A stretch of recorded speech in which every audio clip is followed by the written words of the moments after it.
Hello. Okay. And we are live. Welcome everyone to day 2 of the Makerspace Community stage. We are going to get right into it with Pin Sim. I'm going to turn it over to Jinxbot. Go ahead. Hi everybody, I'm very excited to be here and share with you today Pin Sim, the pinball simulator.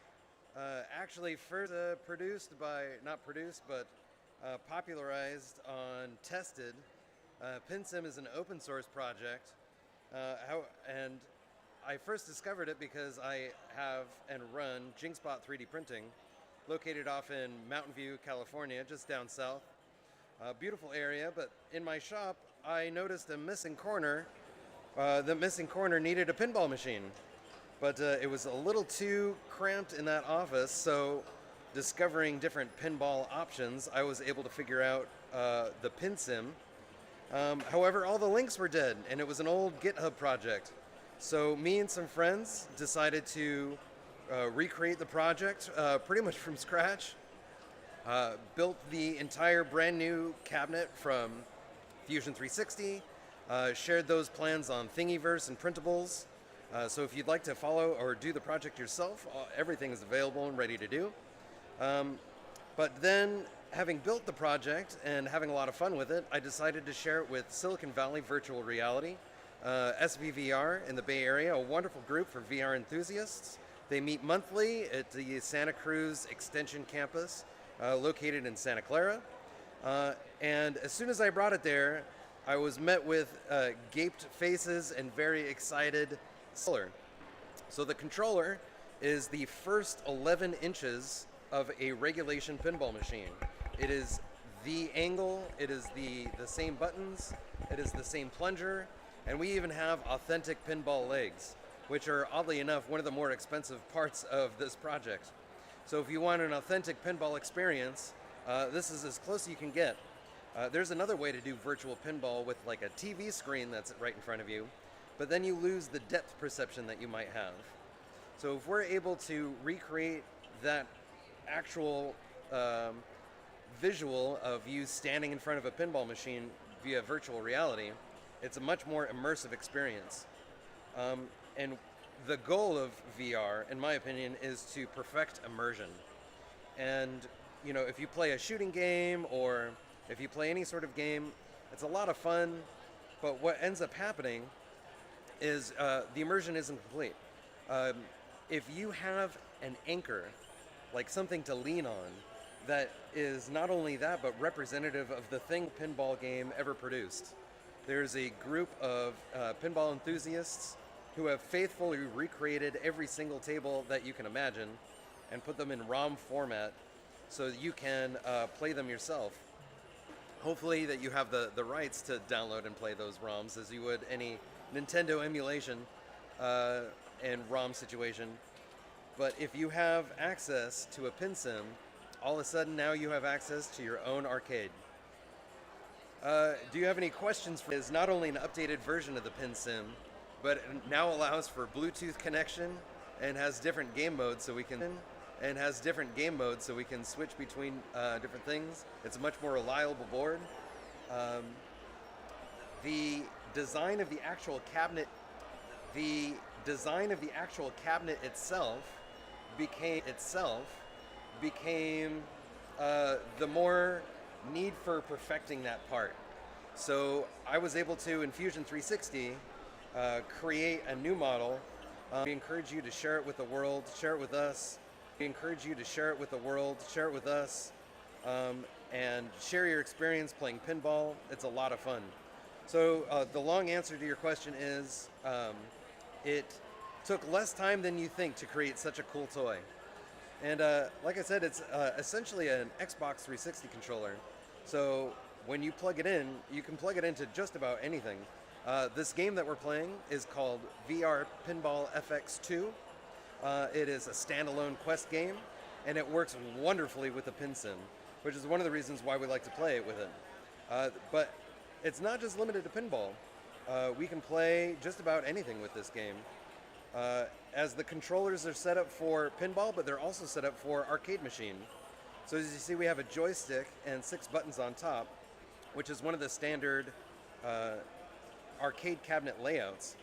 So if we get enough interest today, what we might do is try to play, get 4 of these stringed together and play Simpsons arcade game, because that is one of the epitomal multiplayer arcade games that you can play. It was tons of fun. Oh. Yeah. So, what is your favorite pinball game then? Oh, sure. Or cabinet? Yeah. My favorite virtual pinball is the one I'm playing here. It's called Mars, and again, this is a native, specially developed game just for Pinball VR FX. But then my favorite actual pinball game has to be Pirates of the Caribbean. One of my bosses early in my career had a Pirates of the Caribbean cabinet, and I would play that for hours after work and rack up those points.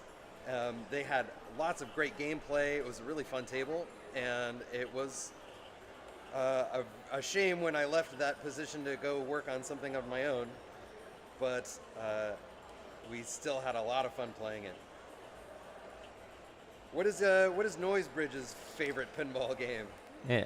I don't know if Noisebridge has a favorite pinball machine. There's Yeah, 3D. 3D Space Cadet pinball's great. I know for me, Bride Pinbot is one I played a lot growing up. Oh,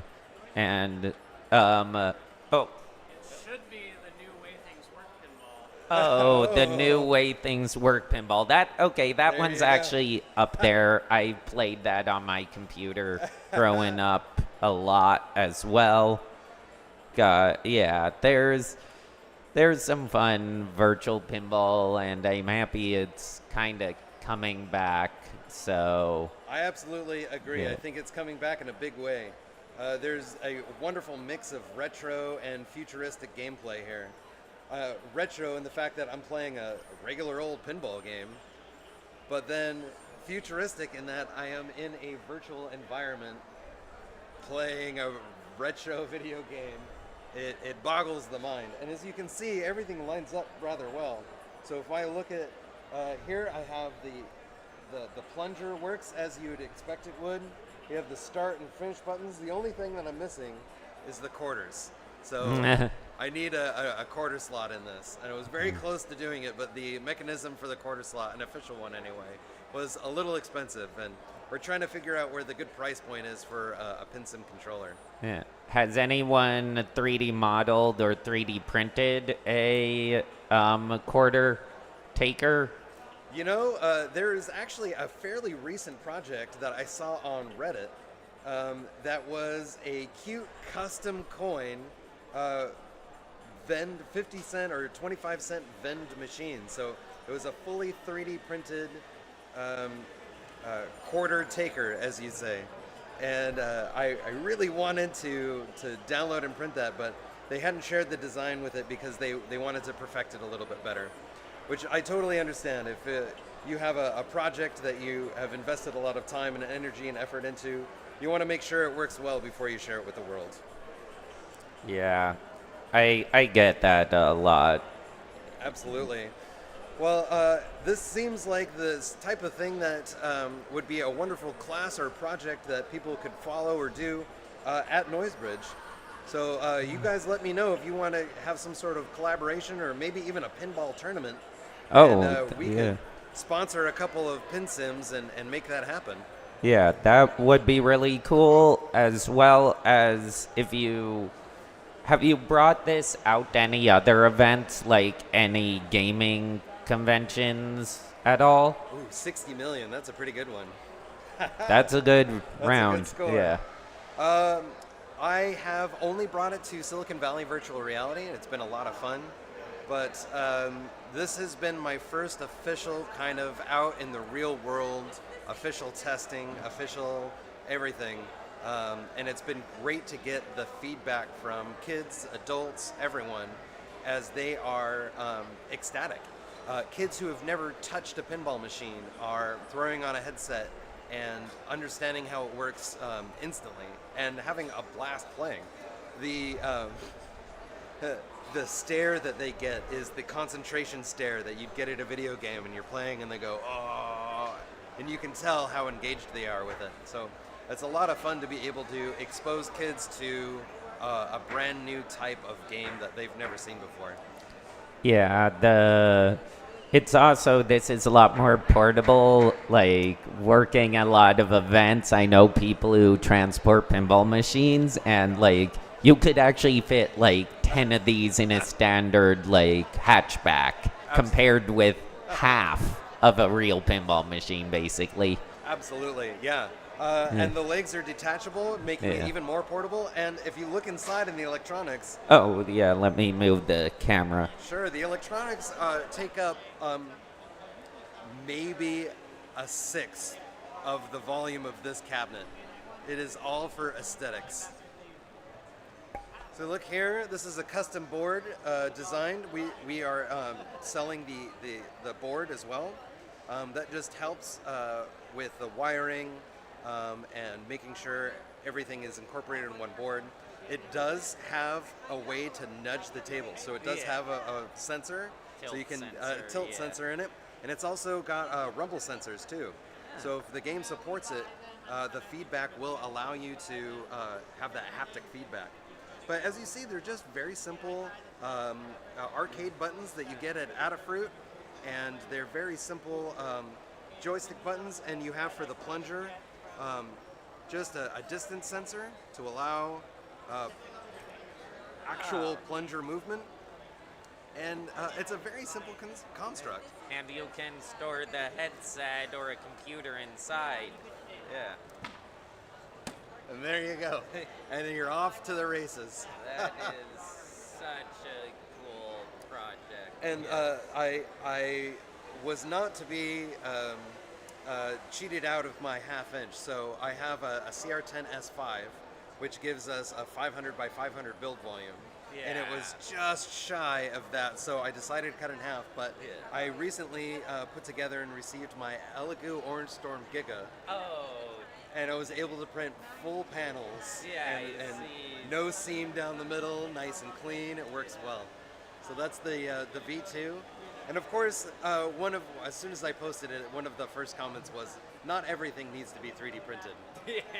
To which I say, bullocks. Yeah. Like, if it can be 3D printed, it probably should at some point. Absolutely. Well, I mean, my first version was a really nice MDF, or not MDF, but melamine outside edge, and it was going to make it really nice, clean, and have a bunch of stuff. But I loaned it to a friend, and the friend kind of destroyed it. So instead of buying a whole new set of wood panels to cut, I just decided to 3D print it because it was easier. Yeah. But like I said, all the plans, the Fusion, the F3D file is on Thingiverse. And that allows you to take this design to any CNC shop that will cut wood for you, or wood shop that has that ability. And then you can cut this all on your own. Yeah. Have you done a virtual reality version where you put this machine in VR and you have put a VR headset on in VR to play? Not that meta, not yet. But we will, I'm sure. We're in partnership with this giant arcade machine. I don't know if you've seen that yet, but that is the promotional item of Spacebar, developed by Sam, and he's a wonderful developer. He's made Spacebar is an Oculus game that you can download and play today. You can join their Discord, and it's a wonderful online community, and it is very much a barcade, where friends can get on, have a couple drinks, and play bar games. They have darts, they have shuffleboard, and they even have a custom-built pinball machine that interacts with the pin sim, so you can play it at home. Yeah, this is really cool. And so I know you also do a lot of 3D printing. I mean, considering everything you're wearing is 3D printed, and then attached to this lab coat. Absolutely. This is just a standard coat I found at Goodwill, and then I decided to cover it all along with the David Shorey method of attachment. So you'll see the fabric, the tool, and it was a lot easy to get the pattern and then sew that pattern directly on the thing. But if you have just a patch, there's no fabric there. It's used with fabric tack or Fabri tack. Oh. Get it at any hobby store. It's incredibly cheap, but it adheres plastic to cloth incredibly easily, very securely. And so you see, if you need something placed specifically, like a pattern of things, the mesh method works really well. But if you just need a simple individual, then 100% fabric tack is the way to go. Yeah, and so you also run company JinkSpot. So what does JinkSpot do? JinkSpot is a 3D printing as a service business. We've been doing this for about 10 years commercially. It's been a lot of fun. I've learned a lot, met a lot of really incredible people with an amazing array of projects. We're essentially print for hire. We have a lot of FDM machines. We have a whole print farm set up in Mountain View, California. And we have not only FDM, but SLA, as well as SLS nylon with the Form Labs Fuse 1. We also, again, as I mentioned, have the Orange Storm Elegoo Giga. And with the increased build volume, I'm very excited to start building a lot of very large things. Yeah, I'm happy large formats are starting to become more standard. Well, it's tough for companies, and I understand why. The market is a lot smaller because not a whole lot of people have space for a 4 foot by 4 foot footprint monster. Yeah. Yeah. But so far, I've been printing well with it. No issues, no failed prints so far. A couple of random pauses, but I'm sure that's just a software glitch that we can work through. But so far, the hardware is top notch. Yeah. What's the nozzle diameter you use on that? Came with 0.6, and I'm planning on leaving it at 0.6. Yeah. But even with 0.6 nozzle, an entire cabinet in solid units took 72 hours with a 200 micron resolution.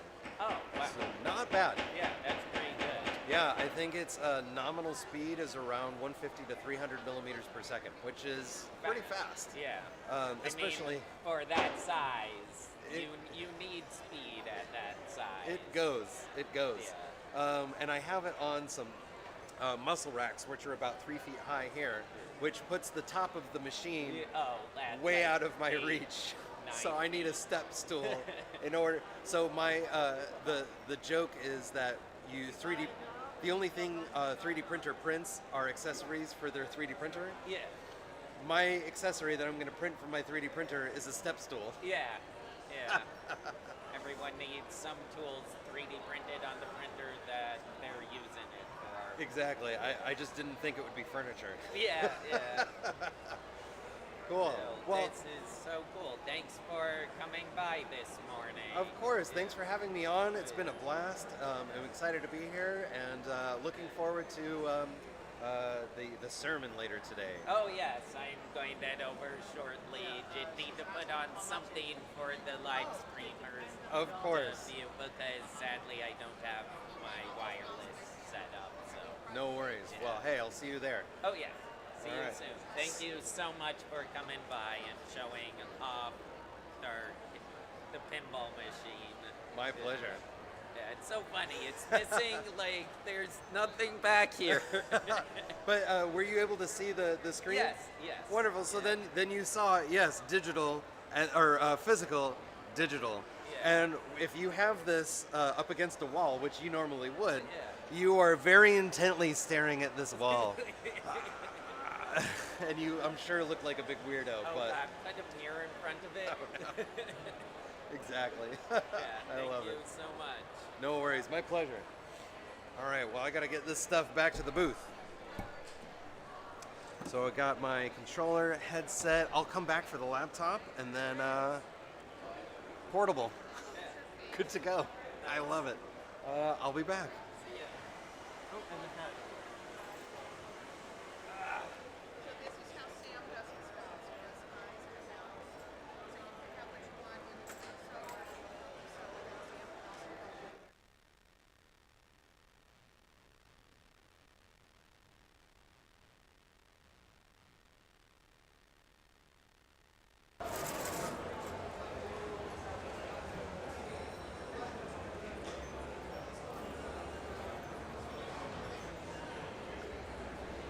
So that was Jinx Pop and showing off the pin sim.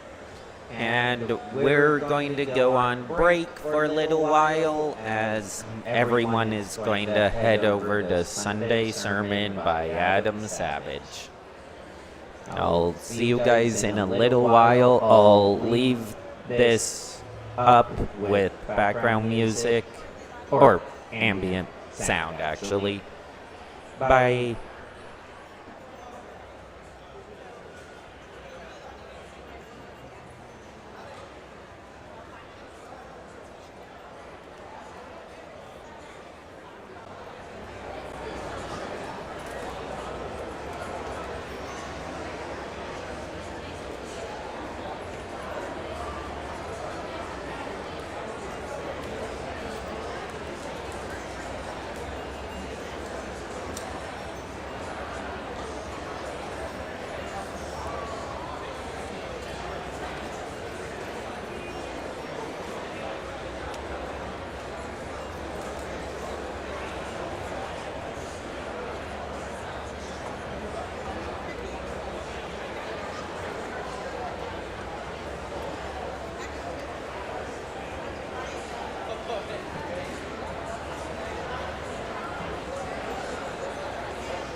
Back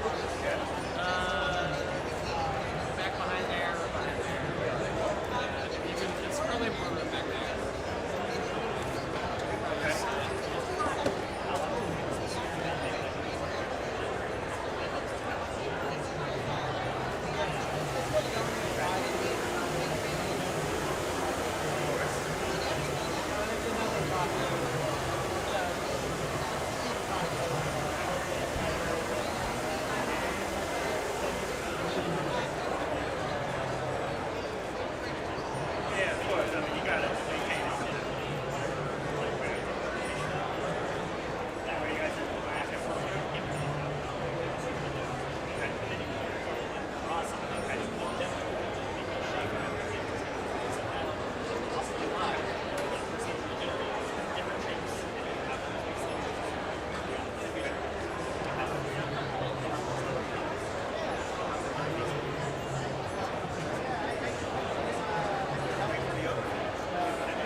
Oh, I found it.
just about know everyone's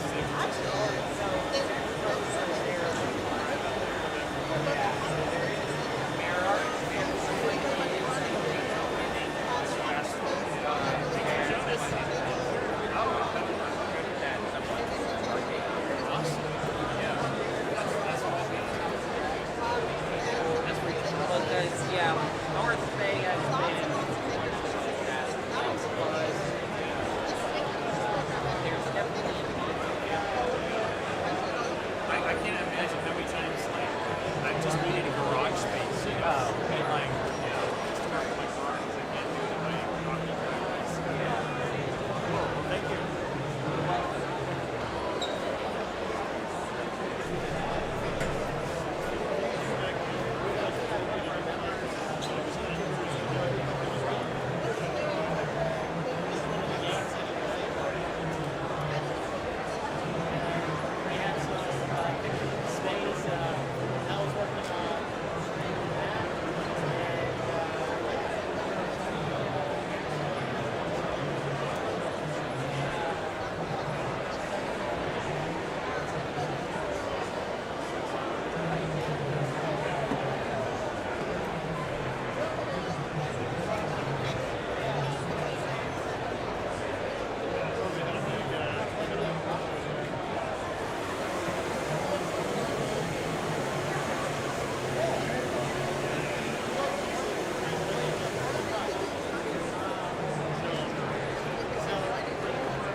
How was your cookie?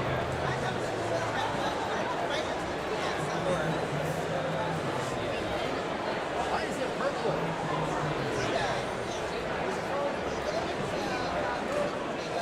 Oh yeah, I saw that. For food distribution, yeah.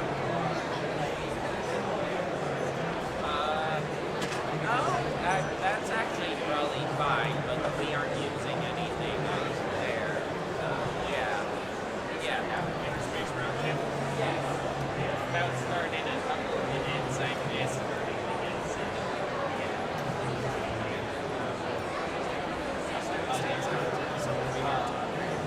Makerspaces. But yeah, let me.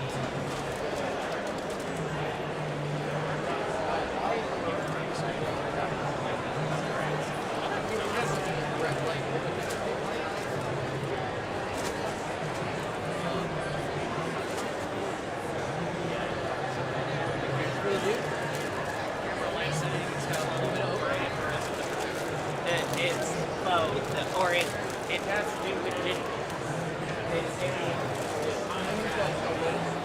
Problem.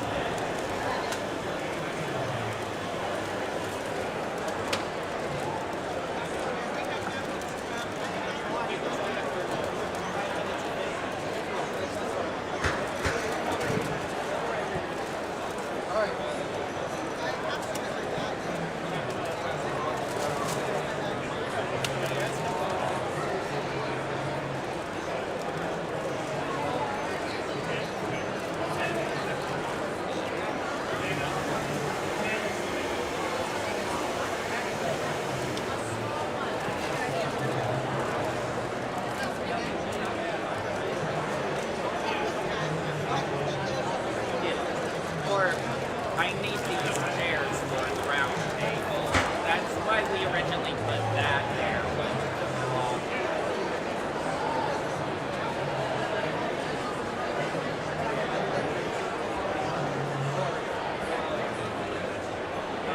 Wait just a sec.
There.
Try to create some matrix.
15 years later.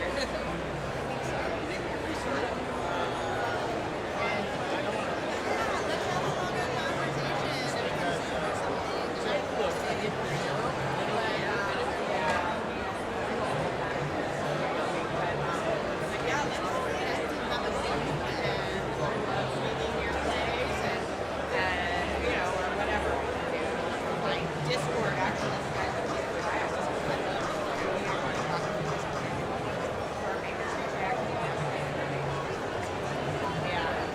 We have all of our, we have like custom bots in the program that actually make information streams.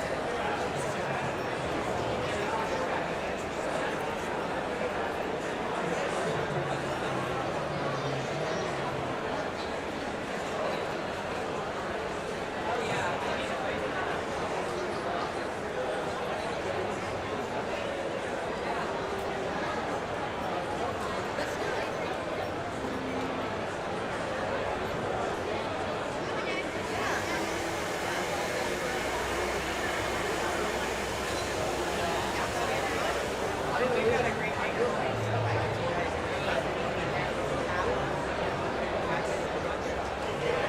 and we're open to the public at the university. We're 100%. I don't know that we are. I mean, we're in Wyoming, in the state of Wyoming.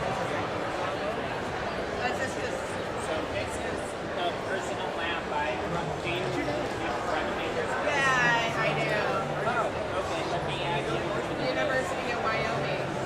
Is it publicly accessible? It is. Innovation, University of Wyoming Innovation Network is the name of it. So it's not on that list, but I want to add it to it. So any of the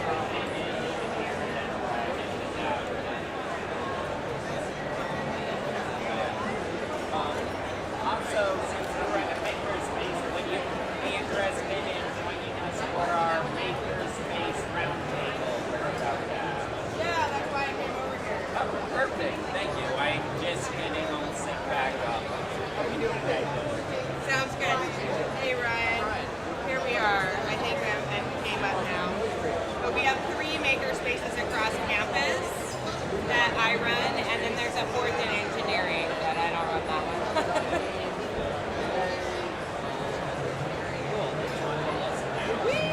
Once I refresh that. Yeah, refresh it. What's up? But yeah, if you want to take one of these seats over here. Oh, okay. Yeah.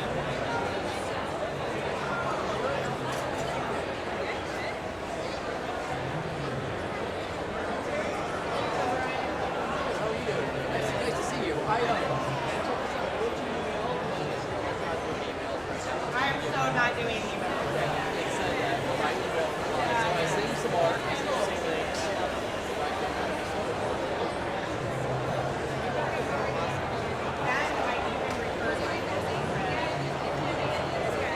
Okay, we are about to start the Makerspace Roundtable in about 5 minutes. So, anyone who wants to come learn about makerspaces and hackerspaces, please come on by. I'm glad I stopped.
Still in the Mission Square and a street behind our own building.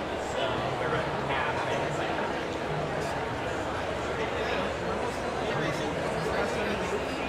During I think I remember trying to find a place in 2019 or so. 2019 we were still on mission. So yeah. Third floor we were above a If you get a chance, I know you like zoning, so yeah, we're still in a space.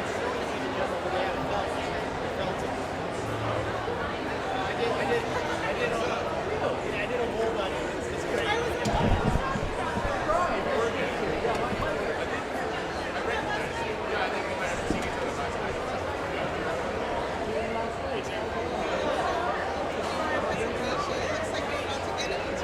I guess so. Yeah.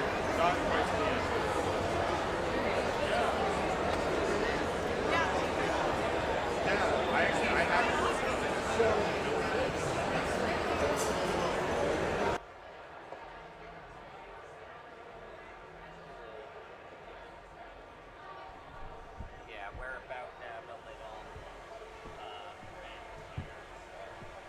Trying to set up for office. Be right back.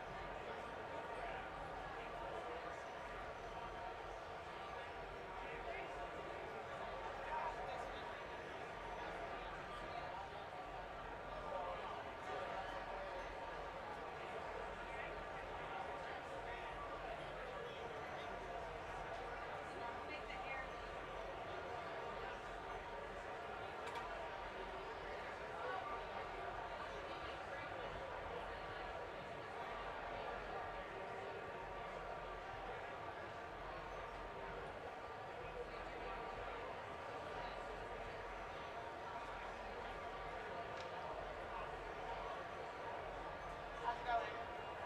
Good, I'm Jane. I'm from Wyoming. Thanks. Yeah.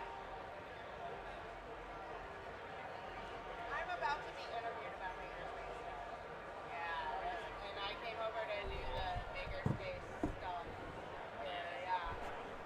Cool. So yeah, pick a seat. Yeah, I'm a little going to round be table thing. here. University of Wyoming Innovation Network. Yeah. Yeah, University of Wyoming. But we're open to the public.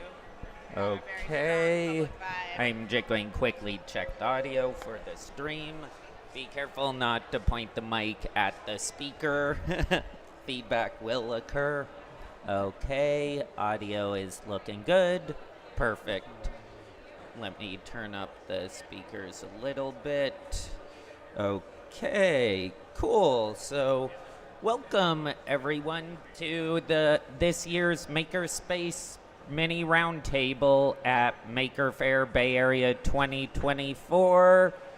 And sadly, I can't look at the stream chat right now, but to anyone online, thank you for joining. And today we have quite a few faces I've seen before and a few new ones as well. And throughout the afternoon, we'll be rotating through the other maker spaces who stop on by. But for now, let's start with some introductions. I'll start off. I'm Ryan, or Psychonaut. I mainly work out in Noisebridge Hackerspace in the Mission District of San Francisco, and I've been part of that space since 2015. And let me hand it off to someone from Makers Nexus. Yeah. Hi, I'm Kyle. I am the woodshop manager at Maker Nexus, and I've been with the company for a little over 2 years, and we are out of Sunnyvale, California. Nice. And Crash. I'm Thanks. Michael. I'm from Crashspace. We're a hackerspace out of Los Angeles. I've been with them since 2022, and I'm the facilities chair there. Nice. And yeah. My name is Jane Creighton, also known as Jane DePayne. I'm the Makerspace coordinator for the University of Wyoming, which is a makerspace for students, faculty, staff, and the public. And we have a thriving 4-H youth program. Ah, really cool. So we have a lot of California representation, and then we luckily have some out-of-state representation, which definitely often brings up there's very different cultures of making around the U.S. and different needs in the community, as well as some of us are community spaces, some are college-run spaces, which have some differences. So to start off, I want to learn a little bit about everyone. So what got you into maker spaces and maker culture? Let's start off with you. So I would say that from a young age, I've always been interested in making things, being hands-on, DIYing, taking apart, putting back together, modifying, anything I could get my hands on. And finding the maker community, for a long time I didn't realize maker space, like those two words in a search engine and stuff, didn't know what they were. Once I finally stumbled upon it, my whole world lit up. And I couldn't ask for a better community to be surrounded by when everyone wants the best for everyone and everyone is willing to put their best foot forward to help see everyone else's projects succeed going through. So I really appreciate being part of the Makerspace community. Really cool. And for you? For me, I've been tinkering pretty much all my life and done some 3D printing, Arduino projects, that sort of thing. And after the pandemic, was looking to find some community and really found that at Crashspace and joining a makerspace. Found a lot of friends there. Nice. Yeah. And for you? Yeah. Thank you. Yeah, so I actually have a pretty in-depth history with the maker movement before it was even called Maker. Started out as an electronic artist, working and performing and a lot in the Burning Man scene. I also started the Dorkbot chapter of Colorado in 2006. And we held monthly meetups, hacker presentations with DJs and refreshments all around Denver for over 6 years, and the Denver Boulder area was pretty prolific with that. After that, started working in a STEM education program where I was able to really dive in and mix my love of like making and electronic art with education. So I worked at Science Discovery and at the Children's Museum in Denver for a while I did some graduate work at the University of New Mexico in the Arts Lab and the High Performance Computer Center there at UNM. And finally ended up at Colorado State University as a STEM or STEAM agent for 4-H in Pueblo, Colorado. I was the producer of the Pueblo Mini Maker Faire in 2017. I have presented at Maker Fairs 2016, 2017, and at Nation of Makers. I'm pretty invested in that program while it was running. It's kind of faded out. I've also helped with the NOCO Maker Faire in Northern Denver and the Denver Maker Faire, where I brought a lot of makers from Pueblo, where I was working at the time, to participate in those programs. Right now, just a lot of making at the University of Wyoming. We started out with one makerspace, and now we have 3 because, we have a thriving community, and just really understand how to build that community from all of my experience in making. So it's been a great success, and really happy to actually be able to bring students with me this year to the Bay Area Maker Faire from the University of Wyoming. So that is also just a real treat to be able to share my love of making and tinkering with the university and with all of you. Thank you very much. Yeah. So the next question, or I should also probably answer. So I grew up in the Bay Area, so maker culture had been very much in front of me my whole life. Like, first time I did woodworking was when I was 3 at the Randall Museum. They had a parents and kids woodworking class where I made a little wooden car, and basically ever since I've always loved making and crafting and DIY stuff. I went to high school that has what is a lot of places consider one of the best shop setups of any private high school in the U.S. And was able to learn woodworking, stained glass, metalworking, jewelry, welding, all the stuff that historically schools used to teach, but now has been phased out of a majority of public schools and a majority of private schools. But then after graduating high school, I went to a college that had a few not really easily accessible maker spaces in it, up in upstate New York, but back whenever I was in the Bay Area, I knew I had a decent home shop, but there was a lot of interest for me to go find some other spaces, and I'd always heard about Noisebridge because I've been going to Maker Faire since 2007 and been working booths there since 2009, so I knew a lot of the different booths and different maker spaces around. And Noisebridge, I was taking a City College of San Francisco game dev class, and our teacher said, you'll get extra credit if you go take the free game dev class at Noisebridge Hackerspace. So I was like, okay, I'll finally get to visit Noisebridge and I'll get extra credit. So I started going to Noisebridge, and basically whenever I was in the Bay Area, I'd try to go there pretty often and help work on projects or learn more about how to run a maker space. So I was one of the most active Big M members of this space from 2015-ish to about 2021. I was there at least 3 days a week. And in that time period, I missed 4 of the weekly meetings that happen every single week. And I learned a lot about how to organize maker spaces, and I know a lot of people around the world base their early makerspace setups off the chaos that is Noisebridge, because we document everything.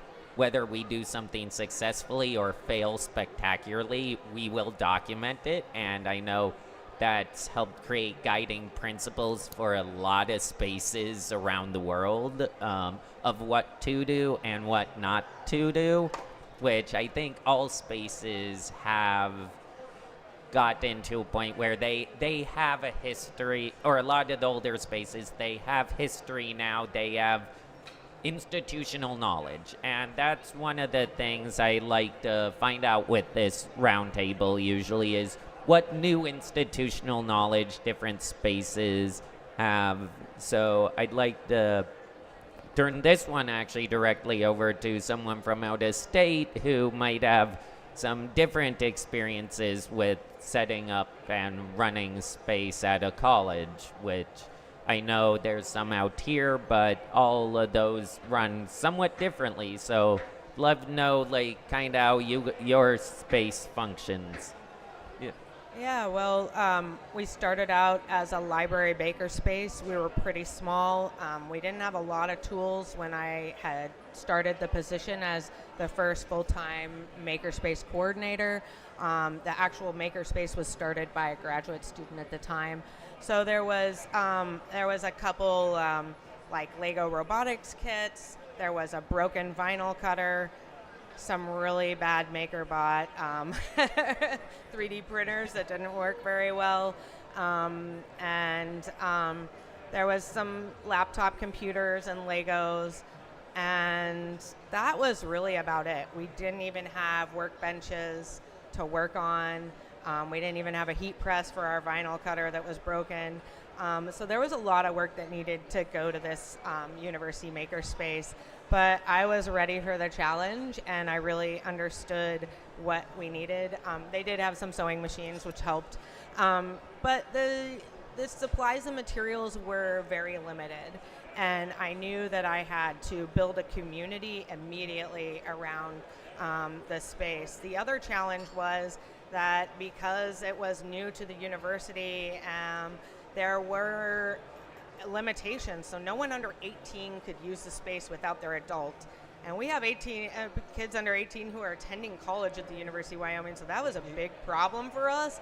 And we have an on-campus K through 8 school, which I thought was pretty ridiculous that all those kids could not use the makerspace.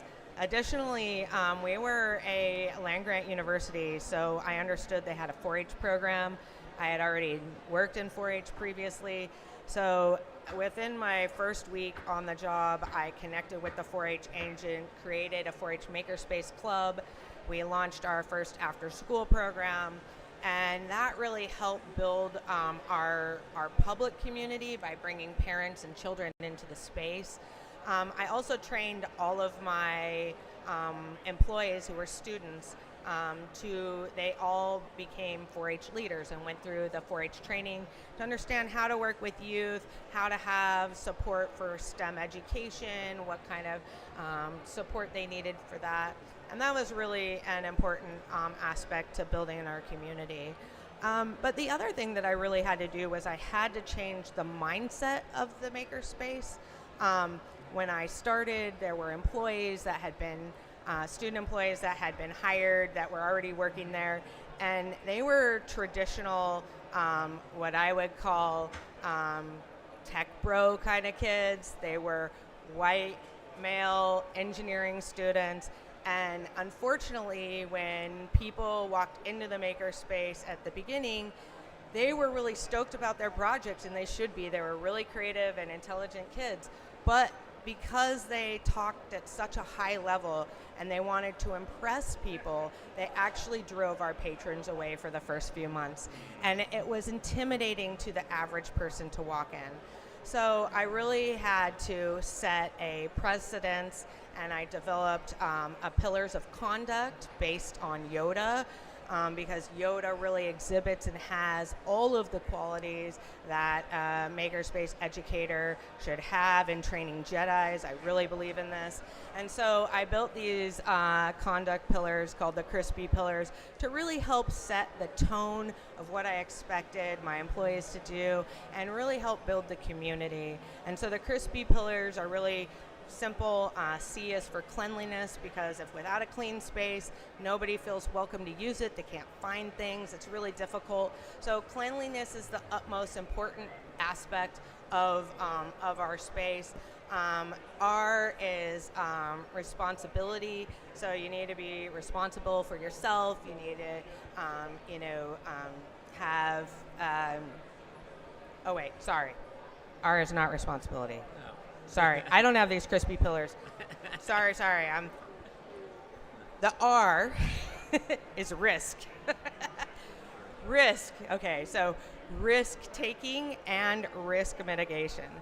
Really important in the makerspace. So you have to teach your students how to encourage people to take risks, and then how to also encourage them to stop risky behavior that could be dangerous to the makerspace. So for instance, someone soldering something that's plugged into the wall, no go. You got to speak up and stop that patron from doing that and teach them the right way to engage. So we have 2 I's in Crispy.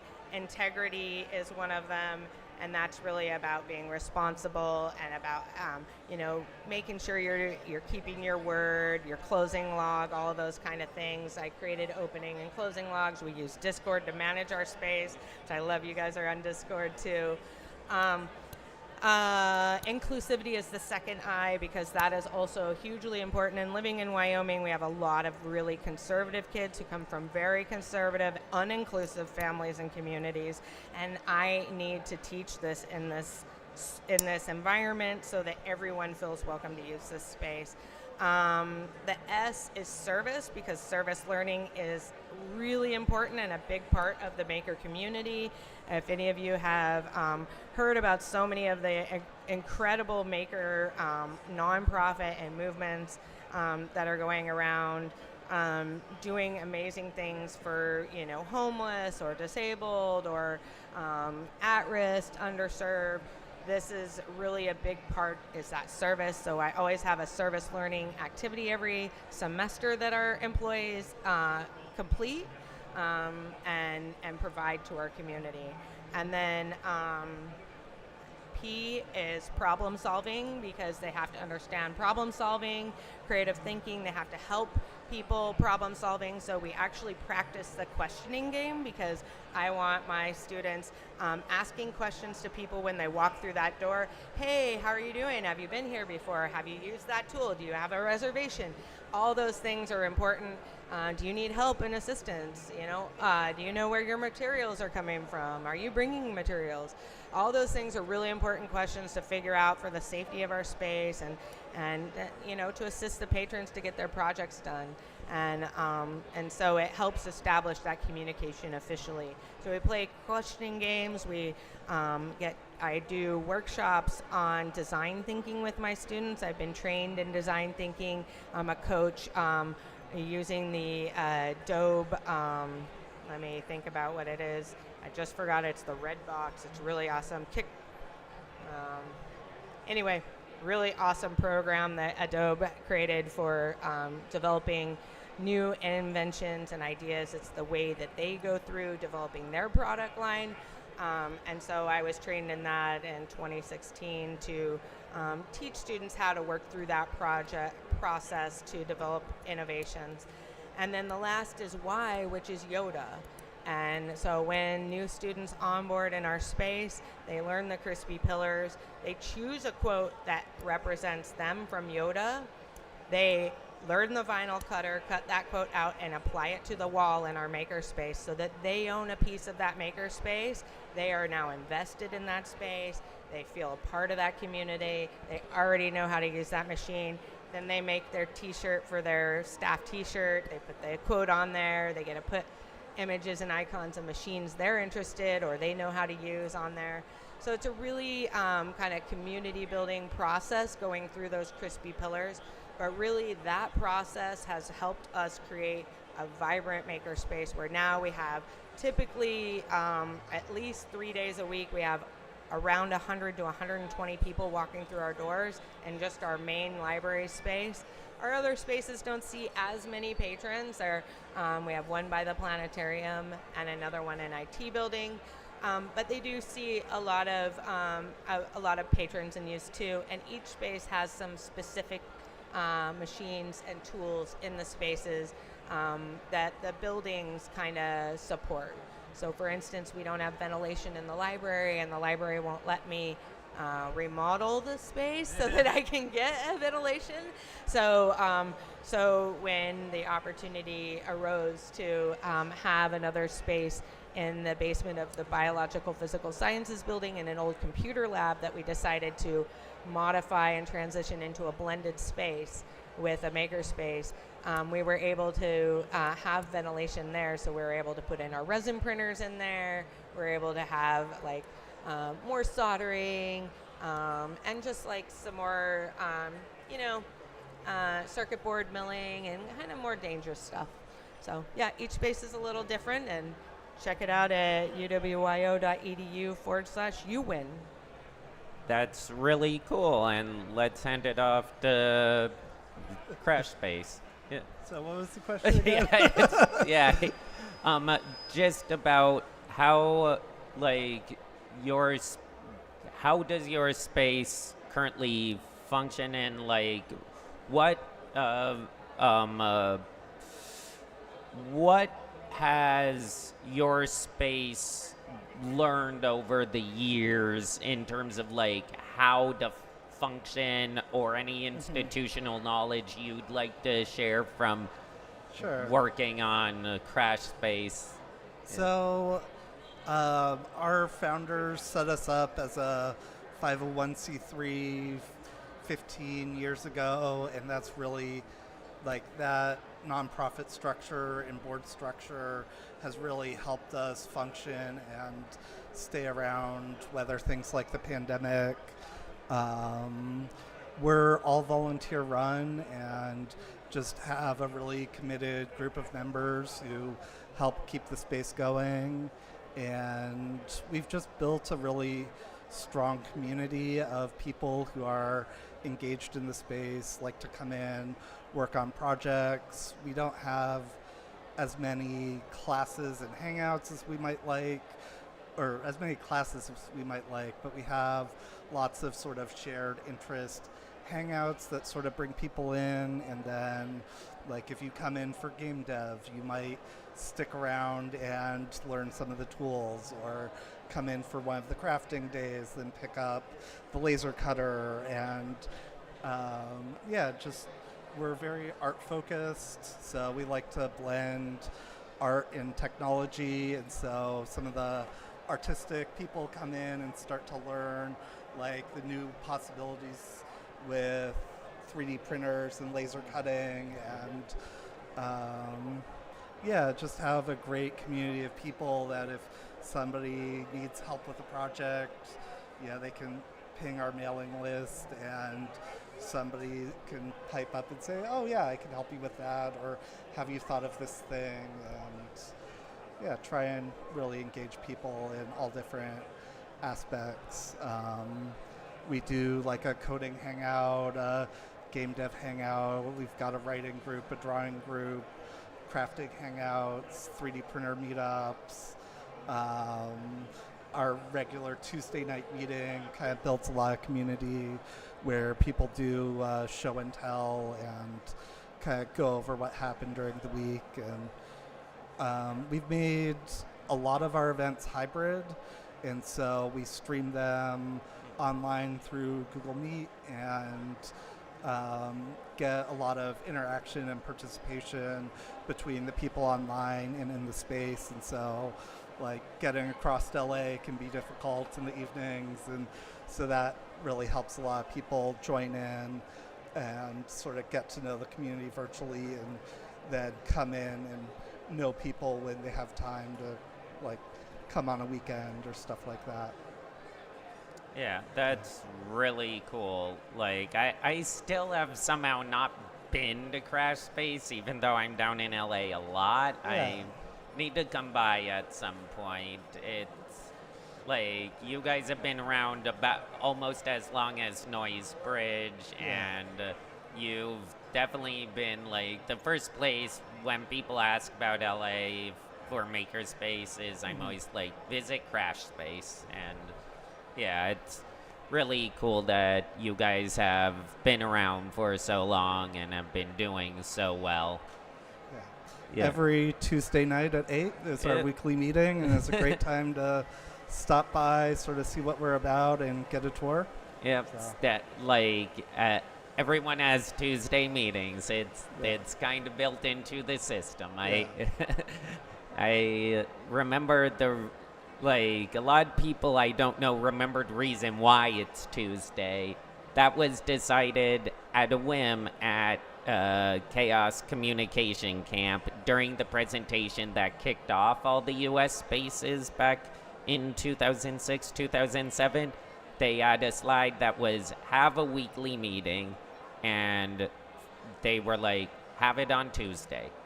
It's you can still find the slide deck. We have a copy of it on our wiki from that event, and yeah, so that's why a lot of spaces all around the world all have their meeting at like 6 or 7 or 8 p.m. on a Tuesday, which can be really nice because that also means if you have a good set of like virtual telepresence stuff, you can talk with other spaces very easily. I know I've had joint meetings with a bunch of spaces around the West Coast, and sometimes also East Coast spaces, where like we'll do larger open calls with spaces, and yeah, it's very cool that everyone has Tuesday meetings. Yeah. So for you, what institutional knowledge and systems have you guys put in place? So Yeah. for Maker Nexus, we were also a 501c3, and we were really born out of necessity. We had a large makerspace community that went belly up literally overnight, and none of the makers had homes. So a lot of our core founding members basically rallied together, and for the next year and a half, tried to figure out what was the best practice and what could we do moving forward to help the community and to maintain a makerspace in the area. So ultimately, we went the nonprofit route. We opened up Maker Nexus, and just after Maker Nexus opened, it wasn't even about 8 months later, not even 8 months later, the pandemic hit, and we were very fortunate to be able to pivot so quickly, and we have such a loyal member base. They were able to maintain their memberships to see us all the way through the pandemic, and we changed out all of our machines and we converted them to basically pump out PPE nonstop. So we had all our machines running 24/7 for the local hospitals and stuff to make sure that we could actually give back to the community, because the community has given us so much. And I think it's important to have a makerspace that you can depend on and actually people just know about in the community. So I'm sure everyone to a degree always struggles with it as well. It's like, hey, let's get our name out there. We want to make sure that everyone knows that we are your local community makerspace. And from our early beginnings, we've been around for a little over 5 years. The first 2 years, we were in a facility that was about 7,000 square feet. And we very quickly outgrew that. And we are fortunately now in a 28,000 square foot facility. And we have big wood shop, which I manage. We have a hot shop for our hot works for metalworking, cold shop for all our milling needs. We have a big textiles room. We have leather working area. We have 3D printers, laser cutters, vinyl cutters, sublimation printers, direct-to-garment printing and stuff, glass working, jewelry making, and like we've really been able to grow a lot. But it's still, managing that growth is so important because we wanted to make sure that we can do it on a scalable level. Now, we are only one spot right now. Eventually, I'm sure in the future and stuff, the idea is always to expand, make more and stuff. But we want to do it the right way. We want to make sure that all of our members really understand that at the core, it's like our makerspace is built by community. It's held together by our community. You were mentioning that a couple of you are on Discord and stuff. Slack is primarily our means of communication with the members and stuff so that we can directly reach out to them. We love education and we love educating the community around us as well. We do a lot of summer camp works. So in this kind of tech-centric Bay Area, sort of the South Bay, you have a lot of people that never really got the wood shop or the metal shop camps growing up, or it's just so tech-focused like what you were saying.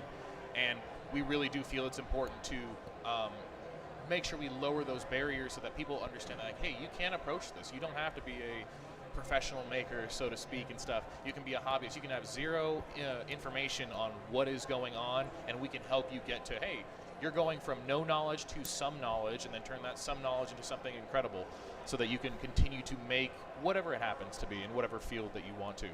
But at the core of it, I do think that organization and how you run the space really does benefit the members, because at the end of the day, like, the members are the ones that are utilizing the space. We may be managing it and stuff, and we are heavily volunteer run as well, but we do have staff that is full-time going through to make sure that this vision gets seen and will forever be seen in the future for years to come. Yeah, that's really cool. Like, with Noisebridge, we're a nonprofit 501c3, and we're completely volunteer driven, and we're one of the very few community free access spaces, maker spaces where you can just come in and use our stuff. We don't charge people, but we're all donation based, so there's a lot of us who use this space a lot, so we donate monthly, and then once you get to know this space, you can become a associate member, which grants you 24-hour access. But the more important side of that, actually, for the space is it requires you to have a bit of knowledge of how to maintain the space and make sure you have a lot of the core values that benefit the community overall. And then if you really want to help out, after a while you can become a Big M member, which the only thing that grants you is you have to help out with a lot more bureaucratic nonsense. And it's very educational, but it's also very complicated at that point, because we also are an anarchist space, so we have one rule, and that's to be excellent to each other, and everything stems from that as our core value. But it also means the way people use our space is vastly different from person to person, and we also have we don't have any employees, so to maintain the high-end equipment we have takes a lot of volunteers spending time repairing stuff instead of using stuff, which luckily the community people find stuff valuable to have access to, so they'll maintain it. A lot of people are very, very happy to learn how to maintain these machines, and then some of them, after learning how to use a machine, they might go out and buy one themselves because they're like, I use this a lot, I know how to take care of it, I'm going to get one myself now. So I know people have bought industrial sewing machines and stuff just because they over time learned how to repair ours. And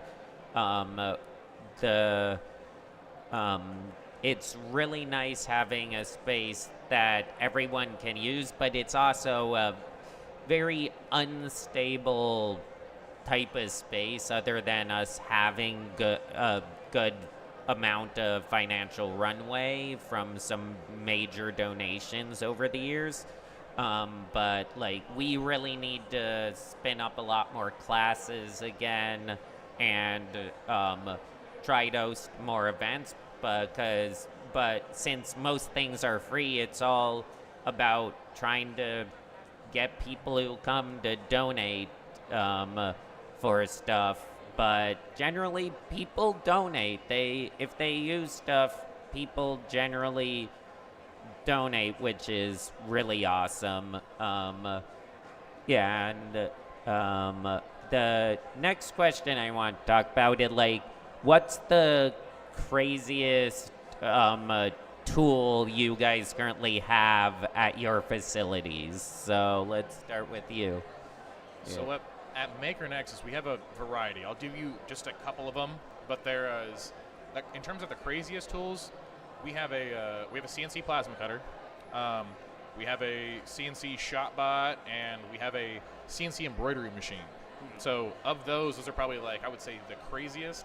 But in terms of capability and stuff, just like most makerspaces and stuff, you can pretty much fabricate anything in our facility. Yeah. We're really not limited to that. We would love to be able to get a Tormach. That's definitely on the list. We would love to be able to have one of those in the space. But yeah, I would say that's the craziest things that we have. Yeah. What? But So we've got, the laser cutters, 3D printers, but I think my favorite tool, it's maybe not crazy, but it's a risograph printer. And so it's really great for zine making, doing print work. It's sort of like a screen printer for paper, but in the convenience and form factor of a copy machine. And so it runs copies really fast. It sort of presses printer's ink through a screen that it burns inside the machine and wraps it around an ink drum. And so it's opened up a lot of just really cool possibilities for printmaking, and like we've printed our flyers on that, and it's just a really beautiful process and creates really cool results and gets people really engaged in just creating art for the space and printing up flyers for their events and that sort of stuff, making zines. really cool. Yeah. What about your guys' facility? We've got a lot of different things. We do have a Tormach, or a router.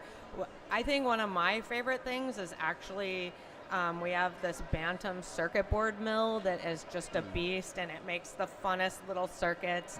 And it's really great to teach the kids how to be creative, so they make really fun circuits. We gave out a bunch of pumpkin circuits here at the Maker Faire, and some circuits that when you touch the buttons, this is all surface mount hardware, so it's really great to teach the kids how to work with those little teeny components and make their own circuit board. We started out using fritzing, we moved to Eagle, and now we use Fusion for teaching them how to make those circuits, so really solid. And this is kids 8 and up that we teach how to make their own circuit boards. I think that's one of my favorites. But, I think for me, like overall, one of the things that really stands out, especially at our co-makerspace, which is in the library, is I run a huge recycling program, and I ask for donations from the university community and the community of Laramie. So every fall I ask for donations of craft supplies, and then I have a huge wall of just organized materials, supplies, and crafts.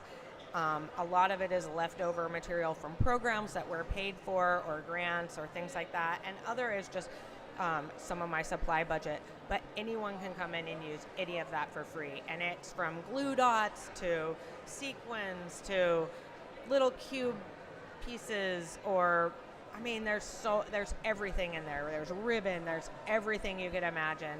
And I just think that's so useful, because anyone can come in and just tinker and play immediately with all those materials, and just having them all organized. I created a really cool system to organize them all by type, so we have fasteners and wood and fabrication stuff or decor, and so it's all really organized nicely and neatly, and it just makes it really fun to come in and find something immediately and just use it. Students are just amazed that they can come in and just use glue or scissors and have all that access to just basic materials, and I think that's awesome. And I provide a lot of free scraps for every machine. That's the other thing that I do, is make sure that there's always free scraps so anyone can try a machine in the space if they want to. But other than that, I just want to have a variety of machines. So I think it's nice too that you have I think the clean space work areas are underrated in terms of what people realize what they can do. Because you can empower as much as you want the DIY creative person, but when it comes down to it, everyone's going to be using their kitchen table to a degree. You are going to outgrow that eventually. Yeah. And so when you come into a space just to be able to have, hey, there's a couple tables that I can just kind of lay out a project, it makes all the difference. Just to be able to see things too. Where you're like, hey, let's mix and match here and there. And like you were saying, the scraps and stuff, that is so essential in every single part of the makerspace too. It's like dedicated wood scrap, dedicated laser cutting scrap, whether it's acrylic or other thin ply and stuff. And for your electronics too, hey, a whole bunch of wires, take a cable or something like that too. Yeah. Just to be able to get people to see hey, this is the potential that you can make with nothing, next to nothing.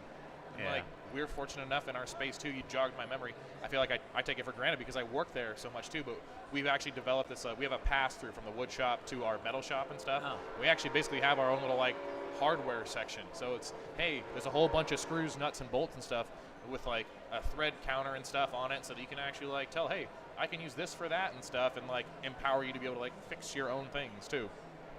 Yeah, I know for me the machine at our space that I want to get better at using is we got a industrial CNC knitting machine that's 52 inches wide.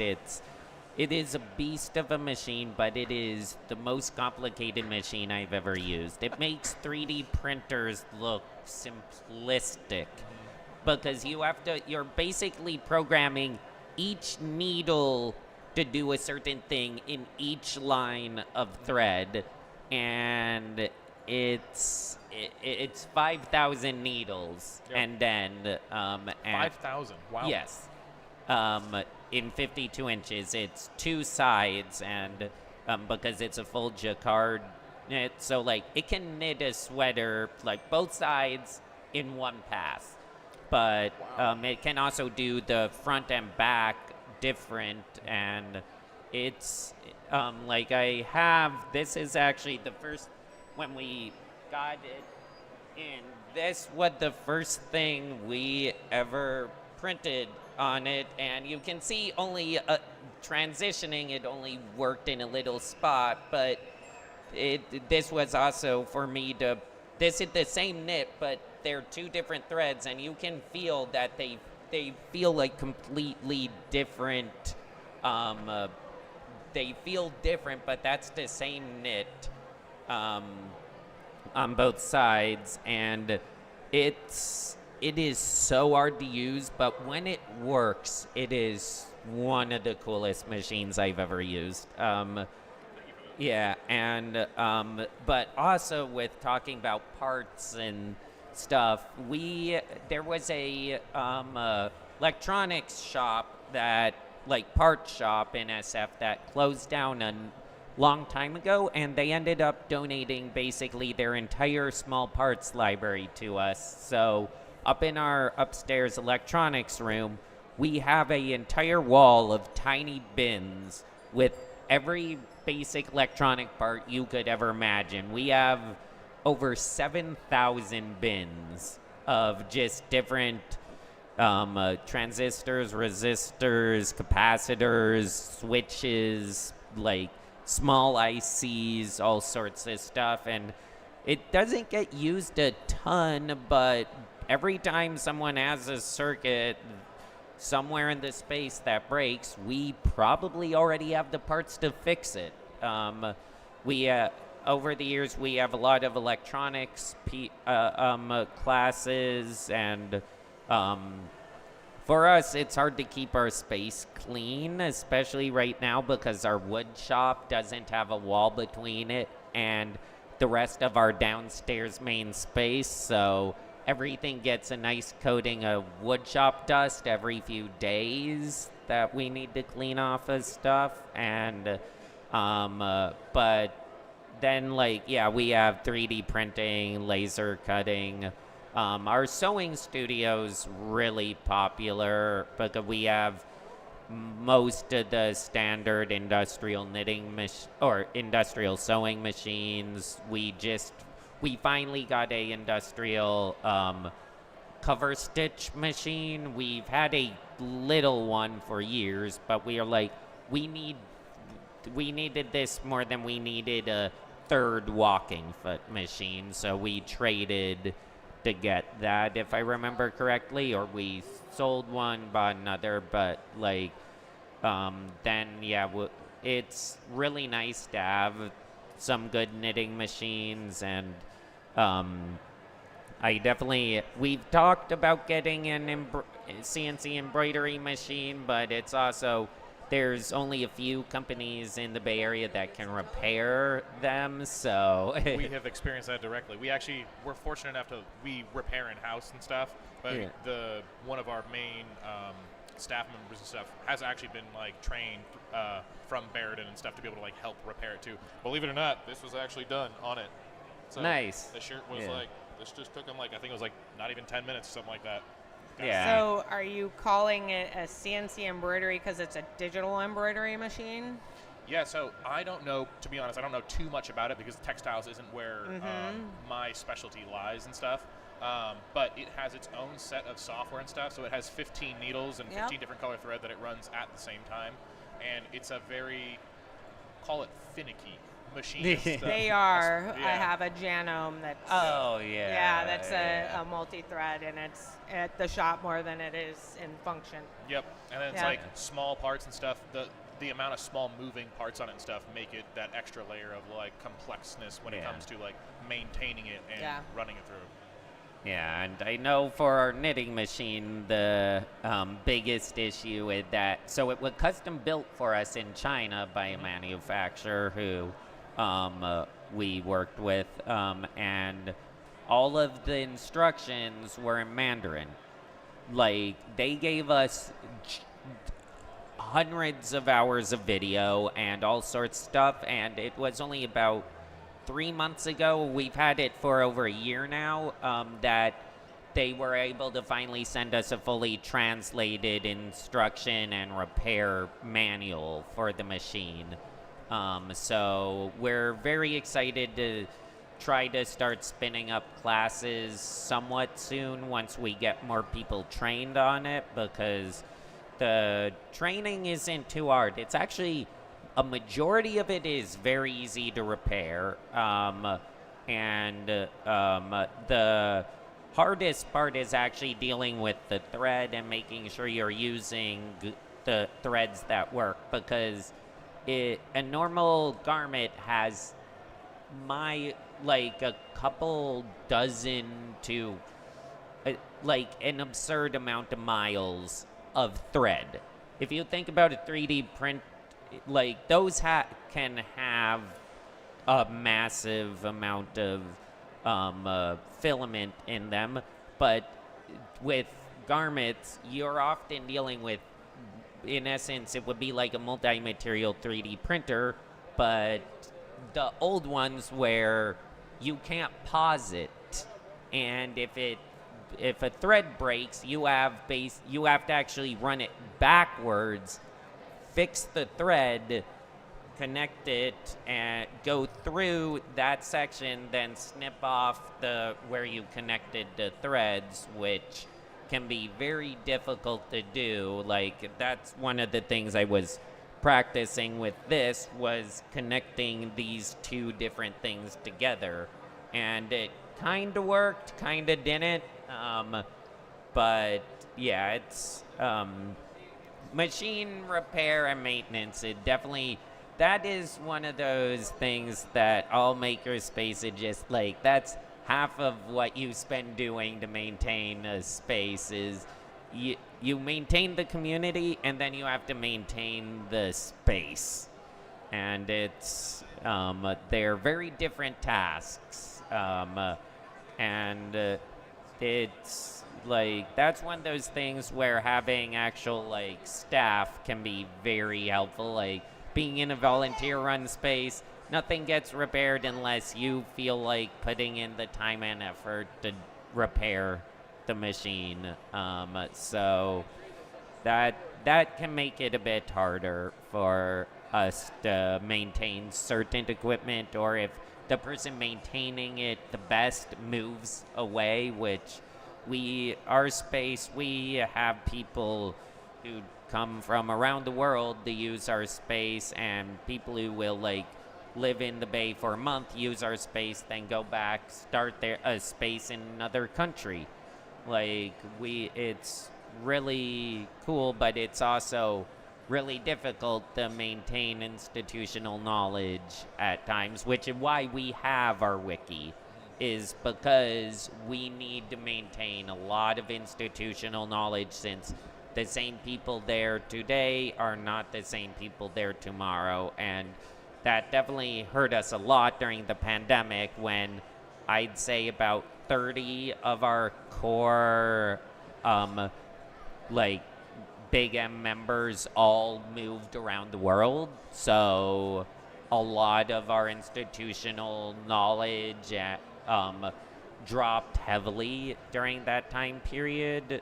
Luckily, we have documentation of a lot of stuff, but that's definitely one of the hardest things is trying to maintain a community that puts that, like, more than just like people who consistently come to class, but people who are like some of the core pieces of a community space, which I think we all probably have a few of those, like members or people who are core to our space, that it's like the space wouldn't be the same without that person there every couple days, and kind of grounds you, like that person is at times a reflection of the space and the effort everyone else has put in to make a space that they all can use.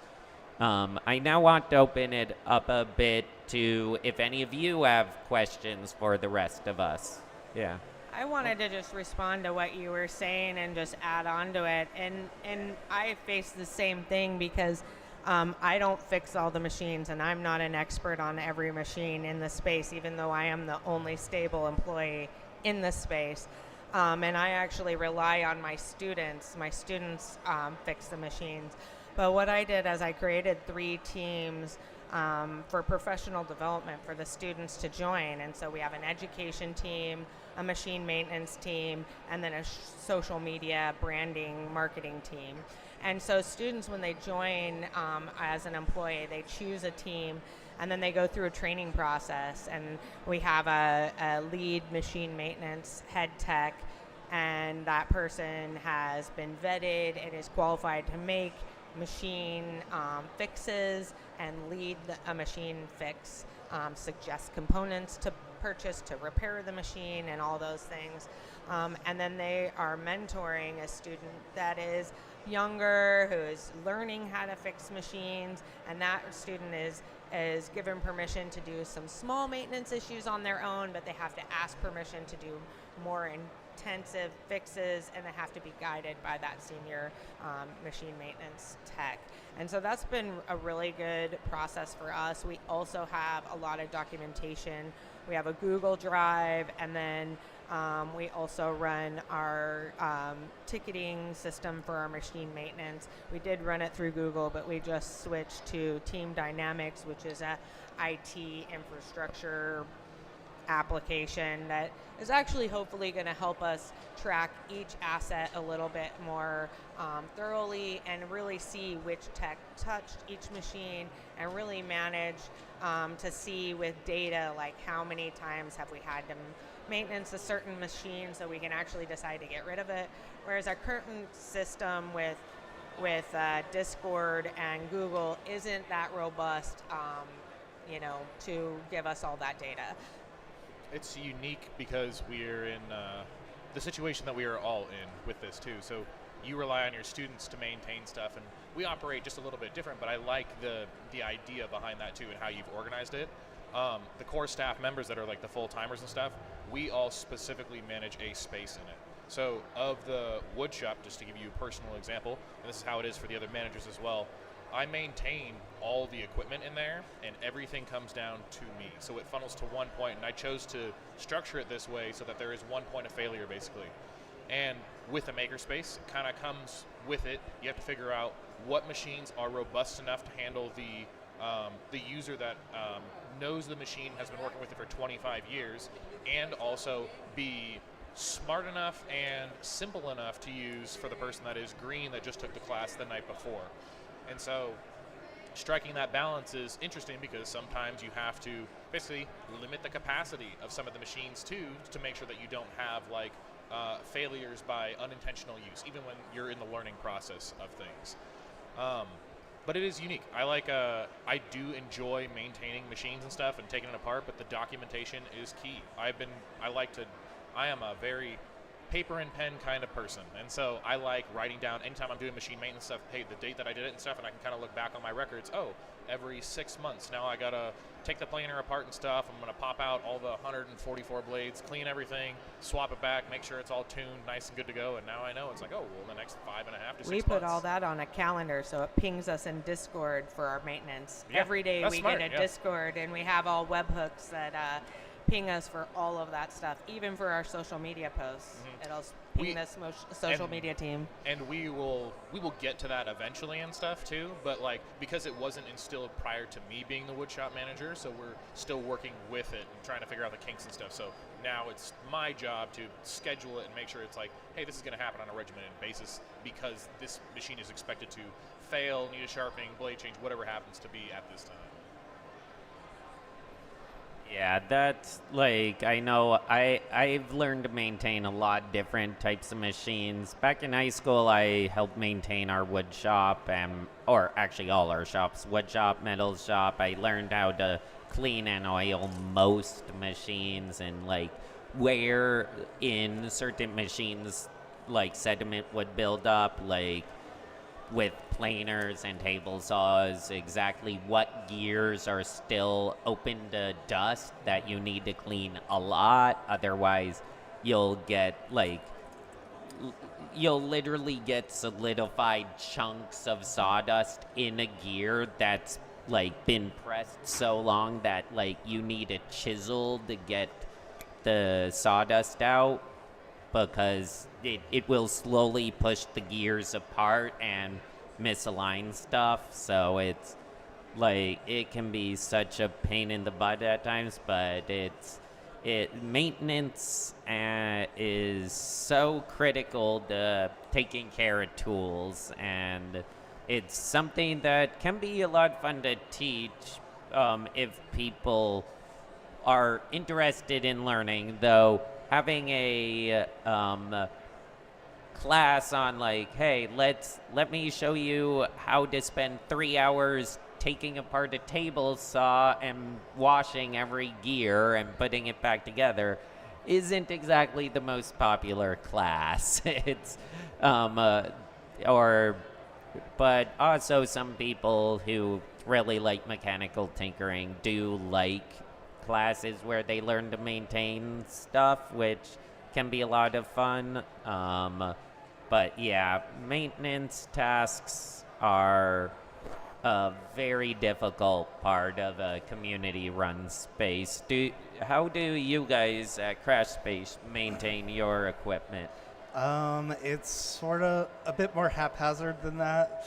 A lot of it's fallen to me as I've taken on facilities chair, and so it's finding people who are knowledgeable about the machines to take on the maintenance of it, or me figuring out, all right, how do I need to learn how to realign our laser and clean all the mirrors, and just kind of, I don't know, I'm the type of person who likes to dig into documentation, and like when we got our Rizzo machine, I was able to pull the like factory service guide for it, and so when we had one of our ink drums jam, I was able to kind of go through that and tear apart the ink drum and clean out the clog and put it all back together. But it's just, we just got somebody in who's really knowledgeable about the CNC machines, and so she's kind of taken over that aspect of maintenance and is going to start training classes for that. And so it's just kind of finding people who are willing to take that on, and just being volunteer run. It's just sort of whenever people have the time to put into it. And so our machines do kind of go down and stay down until somebody's got a chunk of time to bring them back to life. Yeah, that's a lot of noise bridge machines are very similar to that, where it's a bit haphazard, though I do know in a lot of our training classes, maintenance is a chunk of the class. Like, you need to know how to do basic maintenance to run a lot of machines, because generally you want the machine clean after it gets used, and unlike some like co-working spaces that I've been to where people just they leave, everything's a mess. They're like, oh, some staff member will take care of it. It's like a lot of makerspaces, you don't really have that. And I know for like when it comes to our social media, we actually stopped promoting on certain social media because it would get the type of crowd that would not maintain stuff. So like we noticed that a lot of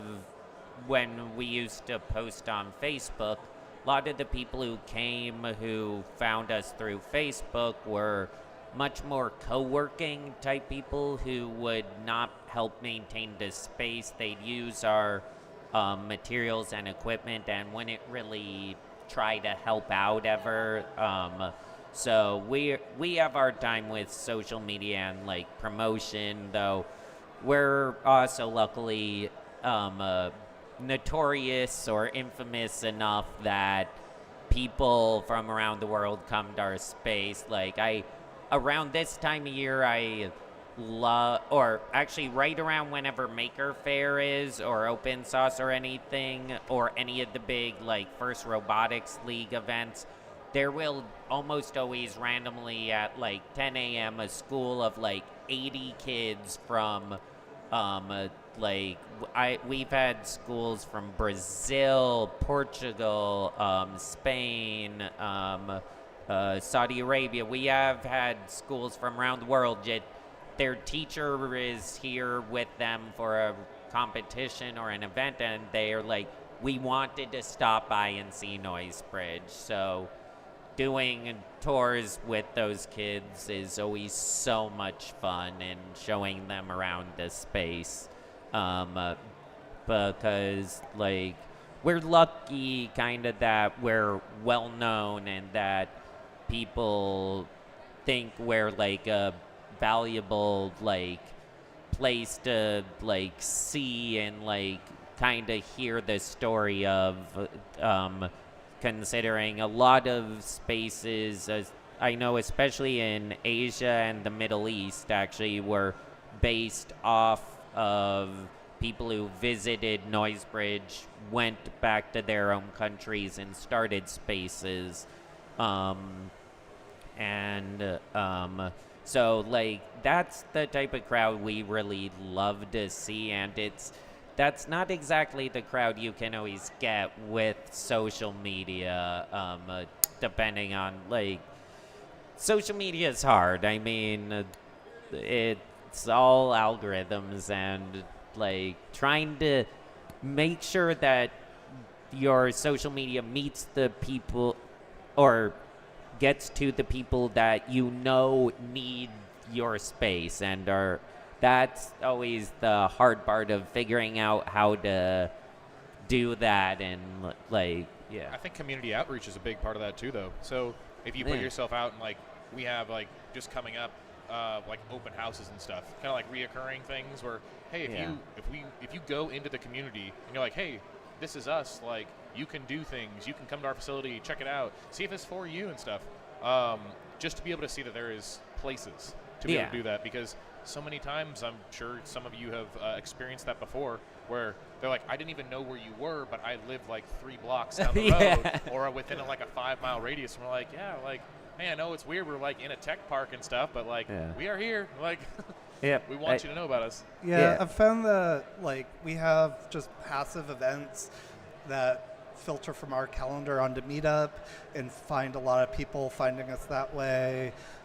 Whenever we make events on Eventbrite, just the hashtags on Eventbrite tend to draw people in who like had no idea about the maker community at all, but they saw Rizzo or soldering in a hashtag and it was like, that's a cool event to do this weekend, and then that brings them to the space and often brings them back for more events.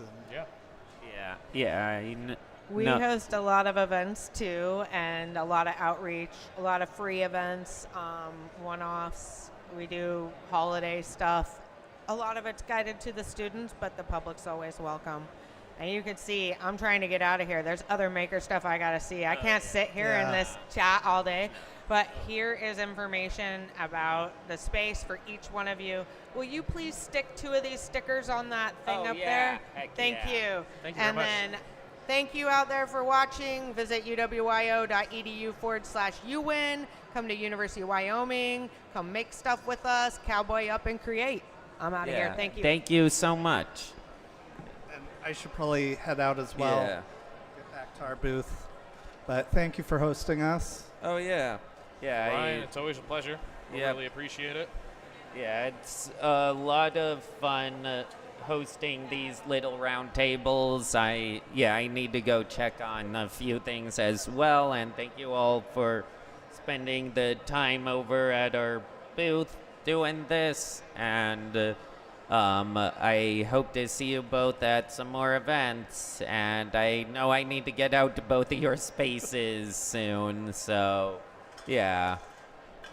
Absolutely. Well, thanks again. And if you don't mind, can I do a little shout out? Oh yeah, go for it. Well, Yeah. if you guys are ever in the Bay Area and you happen to be in the South Bay, Sunnyvale is your local community makerspace. We are Maker Nexus. We'd love to have you, and we look forward to seeing you. Feel free to look up on our website at makernexus.org to see the upcoming workshops and classes that we have. We also have a open house that is coming up on October 26th, and it's a Halloween-themed open house. We're also hosting a maker market on December 7th, so feel free to come by, support local artists and vendors and stuff, buy some gifts for the family, and enjoy your time. Thank you again, Ryan. Really appreciate it. Thank you. All right, and we're Crashbase. We're based out of LA. We're on the west side. Check our calendar on crashbase.org, and feel free to stop by any of our meetings or meetups. Yeah. And thank you again. You're welcome. Thank you. Yeah. Cool. I am Ryan or Psychonaut. I'm with Noisebridge Hackerspace, the one who's hosting this, and I wanted to thank you, everyone who's listening in, for coming to listen to this year's Makerspace Roundtable.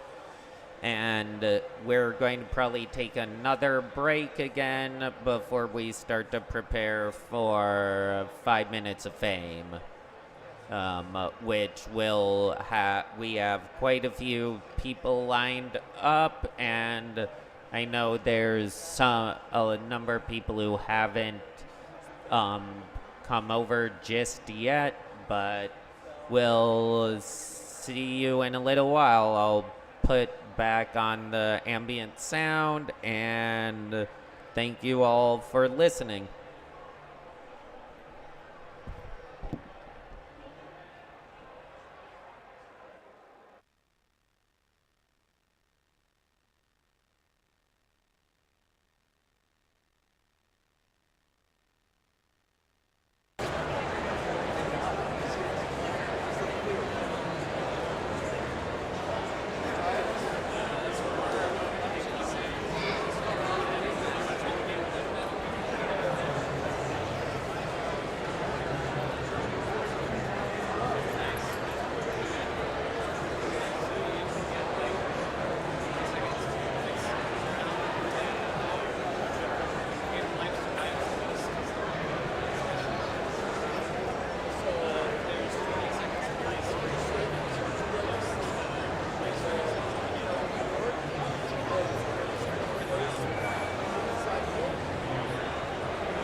So 5 minutes, either help me finish or get the project light.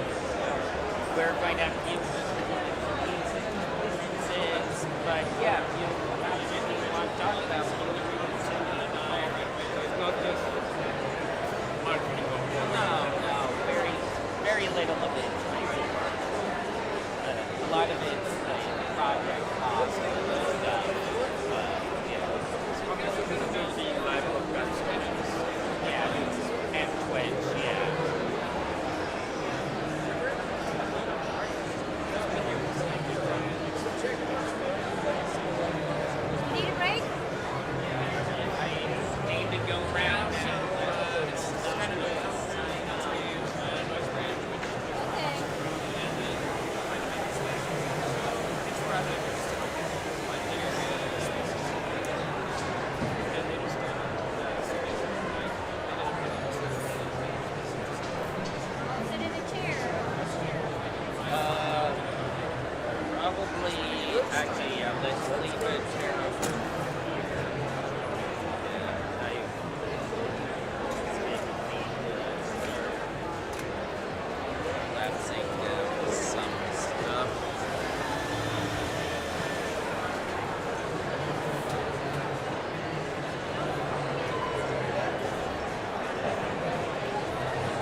at it all.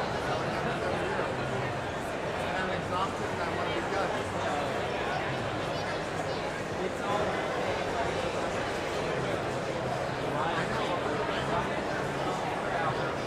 3 days.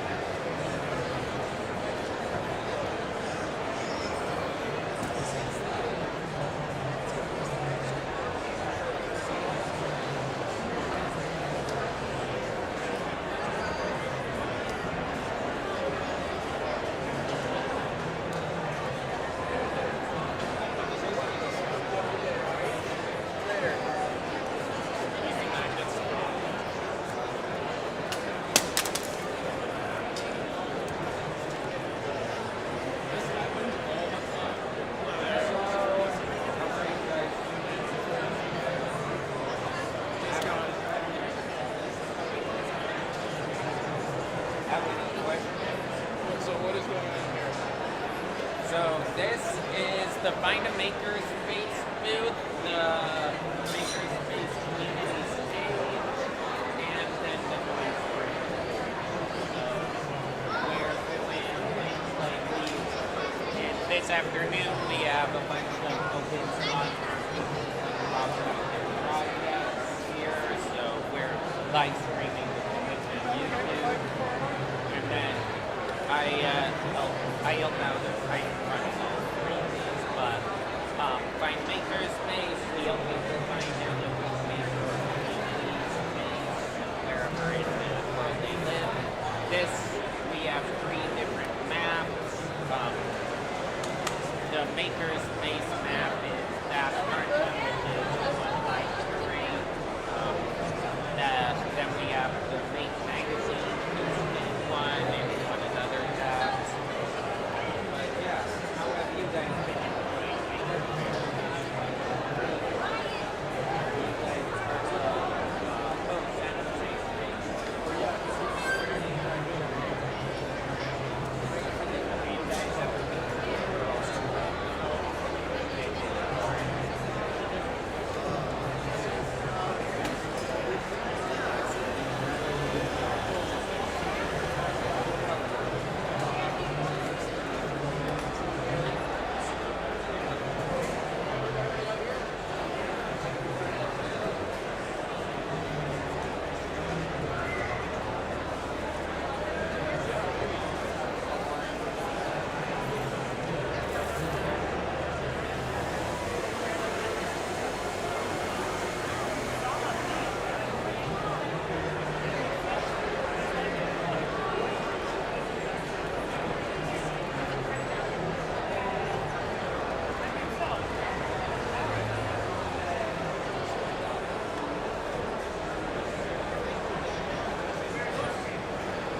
So what do you want me to tell with all these other sites, letting them play on it? Yeah. Do you want to watch my project for me? Yeah. Okay. Come on over here. I'm gonna teach you how to get your spiel. Okay.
Yeah.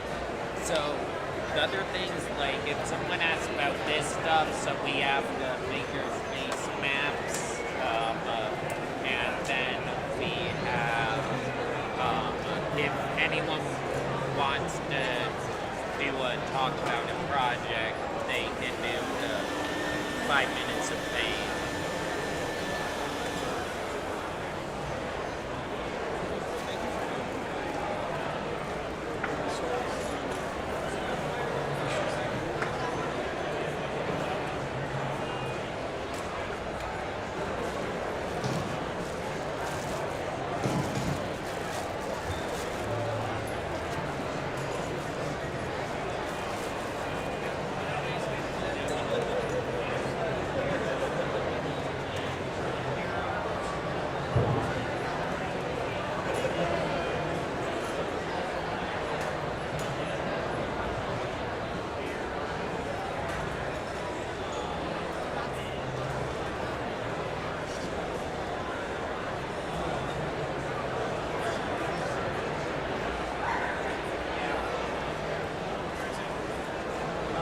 Downtown, like if you go on the map.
Getting the brain, you might go try to let people know to come sign up for more talks. Because if I can get a few more at the beginning, people will just start.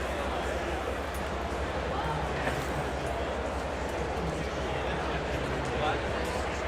I maybe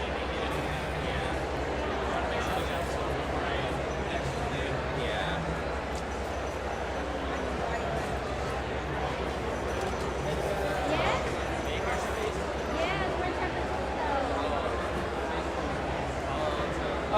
Or we're helping people find their makerspace. So in Palo Alto, we have a map.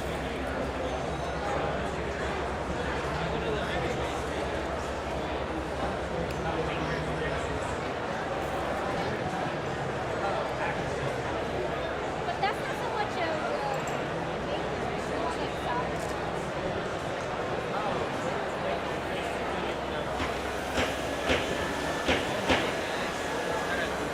Like how big?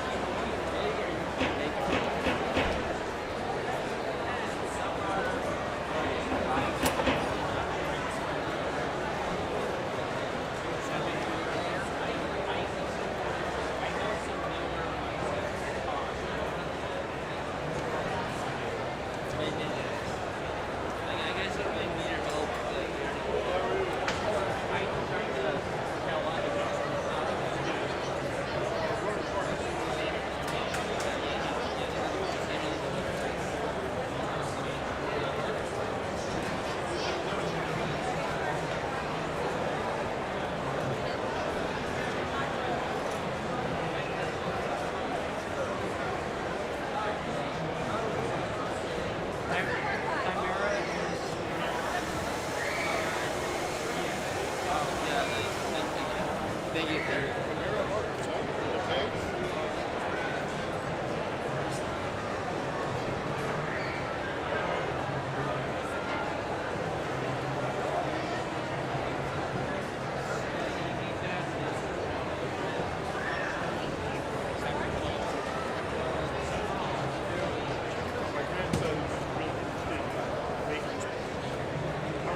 came here. He's away with his dad this weekend. So I wanted to come check it out. Pretty cool space. The artwork representing noise.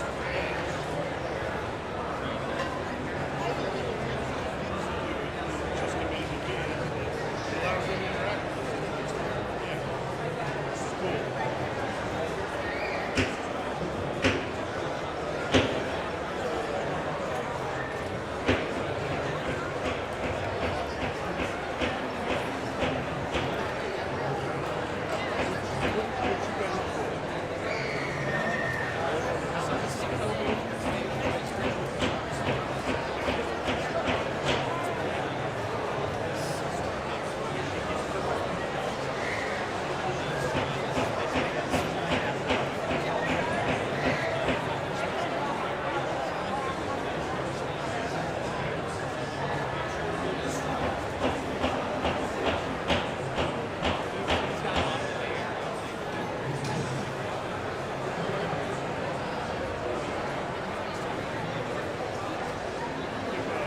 Business or a company that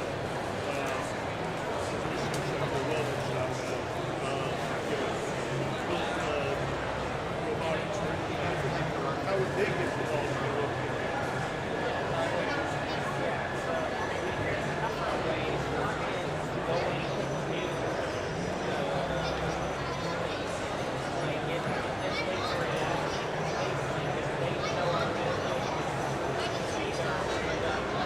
These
this is our find the maker space where we're helping people find their local maker or hacker space. So we have a map.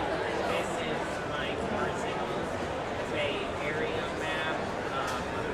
If people come by from other spaces, just like ask for a card or some info so I can add it.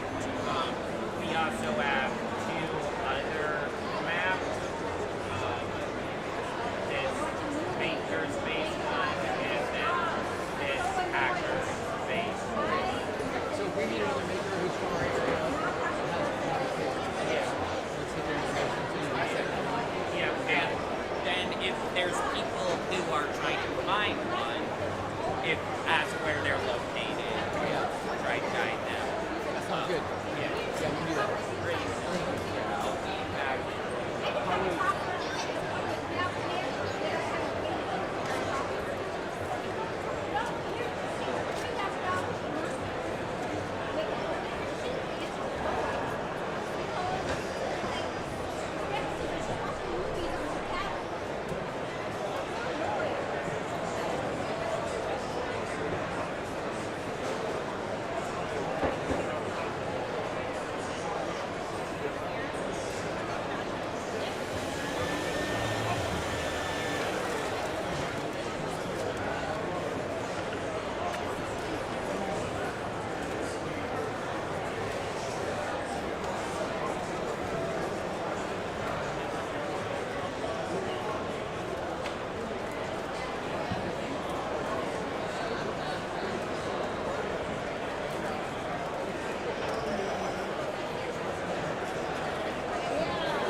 We're Makerspace in San Francisco. Oh, you are? Yes. Oh, cool. I'm looking for kids. Yes, we like them. Yeah. Yeah, all ages. Oh. What's the name of your place? Noise Bridge Hackerspace. I have not heard of that. Yeah. Okay, where are you located? Mission District. Perfect. And half. I like Where? Yeah. We're right through there. Yeah, we're open every day at 3 year round. Okay. Around 10 a.m. to 11 p.m. for regular public hours. The number of class, I mean, we don't really do much social media very Okay. well. Because I've been Googling around for like maker spaces in San Francisco for a day. Great. Like, we are mostly at the lake. We don't have any there in some.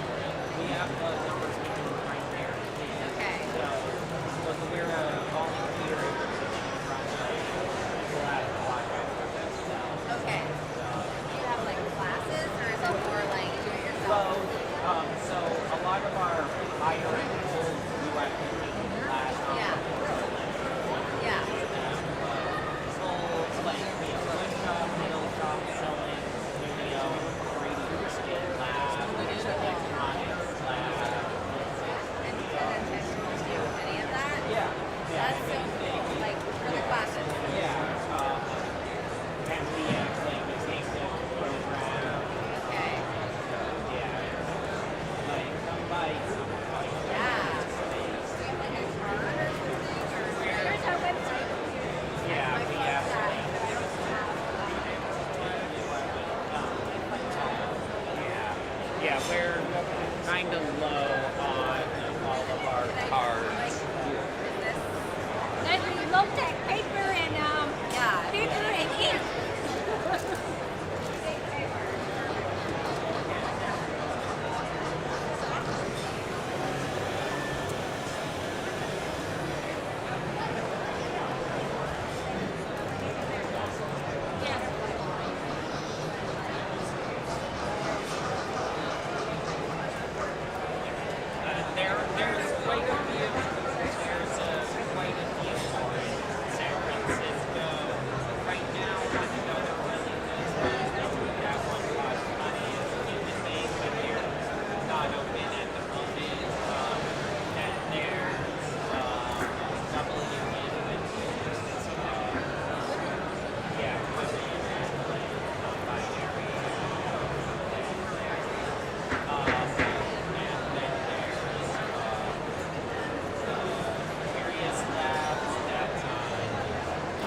it if you just search up like Makerspace. Maybe the ones who use this may now have a website. But yeah, like this is 9 persons there. But yeah, right link the QR code. But yeah, this has our link and all of our so that's double union. I don't know if they moved a while back. I don't remember. Okay. Yeah, they might have moved again.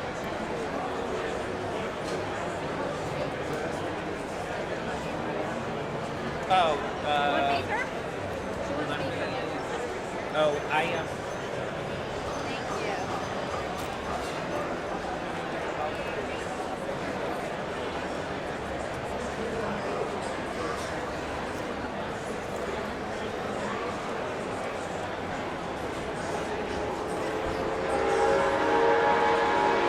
Thank you. Yes? What's that? 25 minutes. I don't have anything to show here, but I will watch it. It looks like it's going to be about 15 minutes of paint. That's all good. Yeah, you right?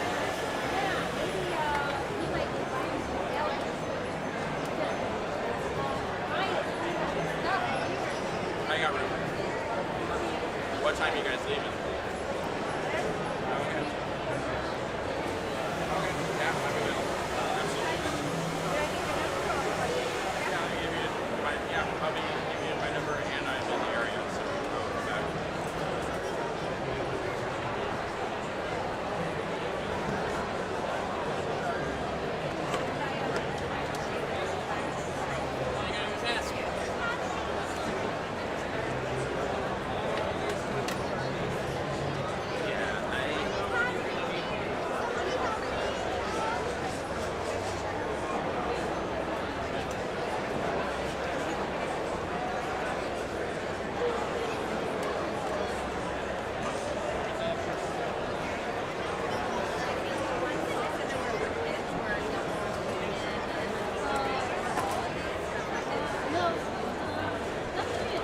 Yeah, female and non-binary.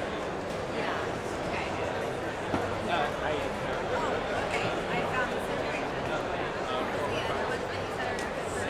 Or so, or for kids, I mean, in San Francisco, there isn't that much else outside of the family or outside SF. There's a few more options. Actually, I forgot I don't have it on here, but it's a kids only one is the main branch of SF Public Library. Can I give you my name? Contacts. SFPL, I'm trying to remember the name of this thing, but it's in the second floor of the main library. There, work. Or,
I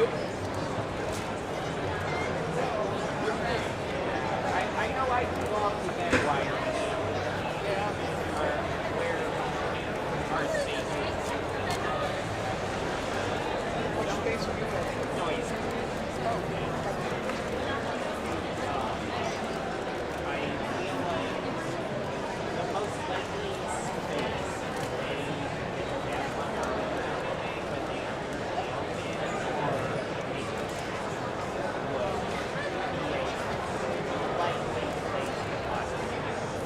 or actually Vanilla College. I don't know if they know about it. She's part of the Makerspace. She's connected with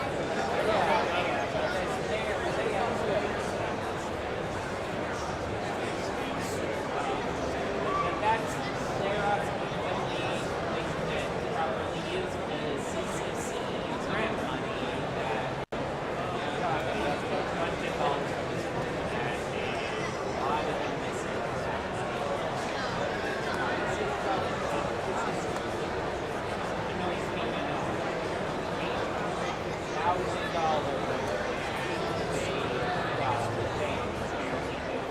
They use it to renovate their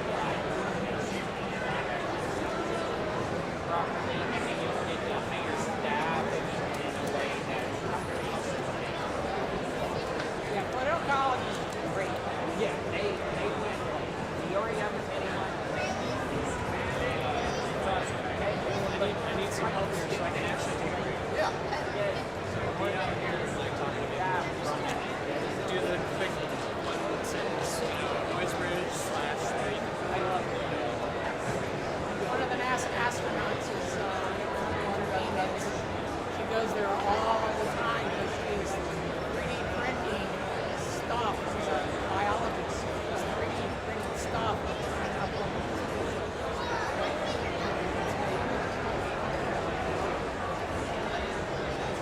Thanks for the help. Yeah. If you like, I know in Faire, are you based out of the Bay? Oh. Yeah, you see where there's like nothing maker spaces for a long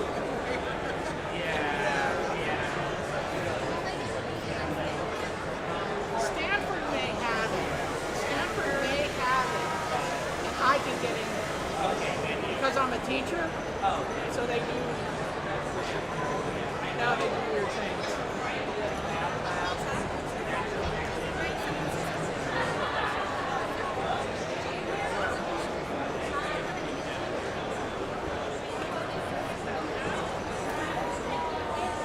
Wiring the engines. So, so few places have it. It's hard to find.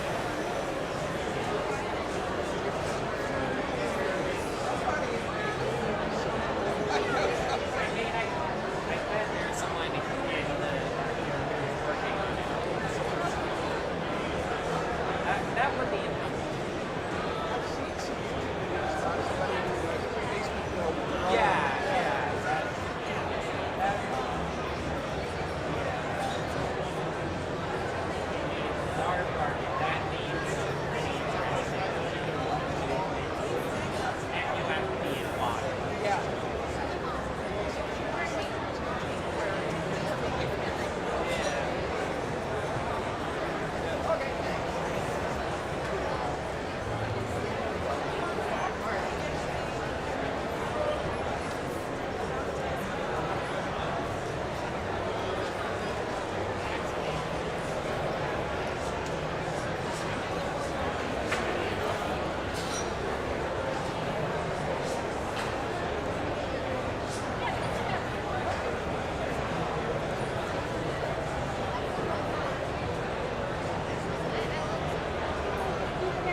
California. Thank you. How do you play the video game? How do you make the box? What's that?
blue. You have exactly 16 seconds left when you're done. Pass the mouse to your opponent, and then you're going to place the orange cell.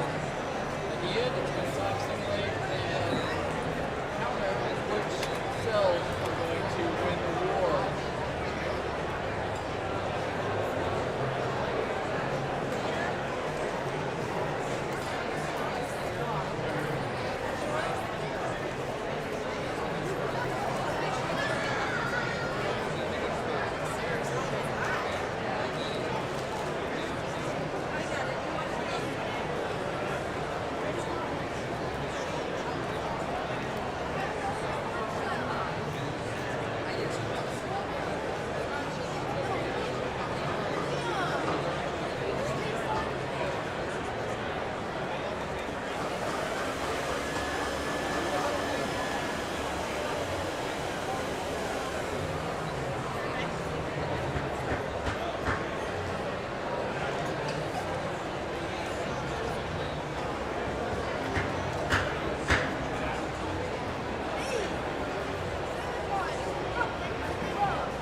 They'll learn what's immediately around it.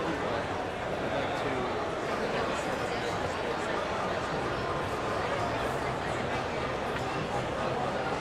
I did take a snapshot of the QR code, so I will follow up.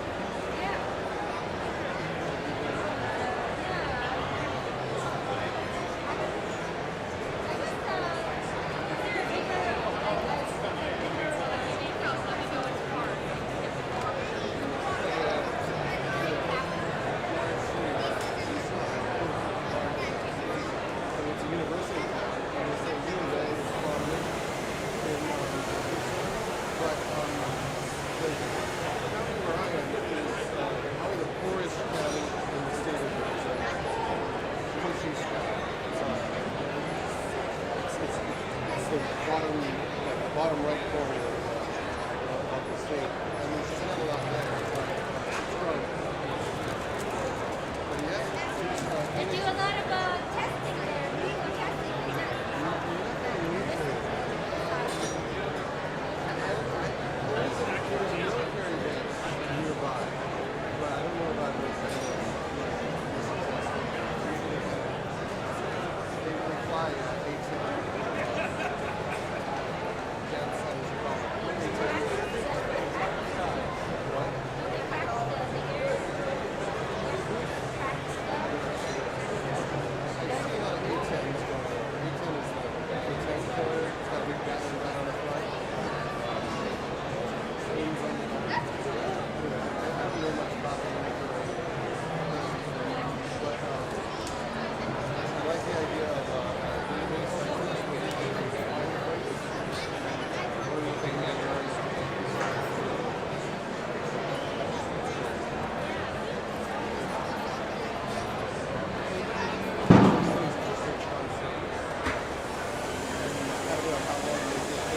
can talk here. I'll have the camera pointed. I'll turn up the speakers. Camera. This is kind of for concept camera. Yeah. And then if I can just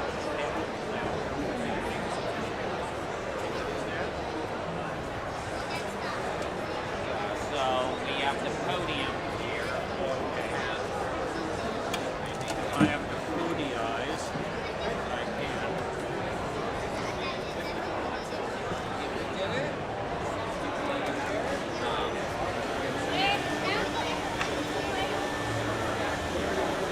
Yeah. Or do you want to sit? Okay, then. Wait just a second. Just sit down with the.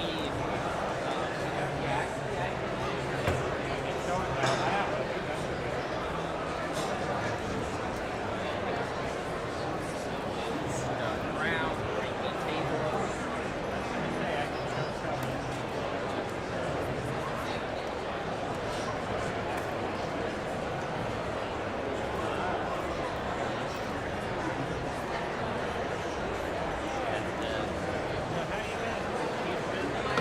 Yep, yeah. This is I've been doing traveling and doing a lot of events. Like next week, I'm actually going to Texas to do an event. And, so I haven't been able to do many maker projects recently. I'm working on a telepresence robot, a portable one that I can fly with. But most of them are big behemoths that are heavy and you can't fly with them whatsoever. Oh yeah. Yeah, that's the other option. You do iPad based, like robots, someone holds iPad.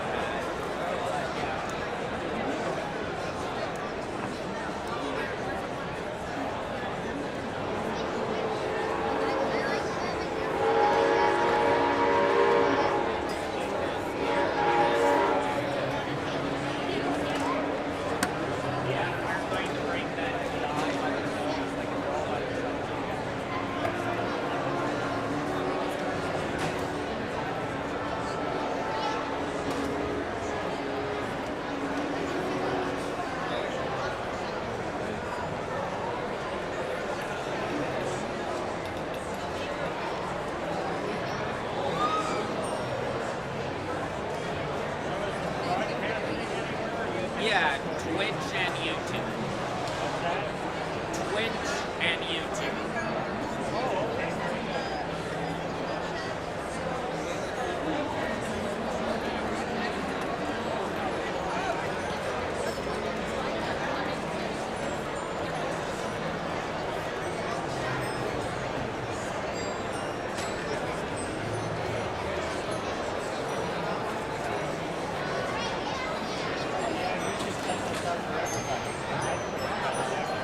Yeah, or some people are going to probably be bringing their computers, and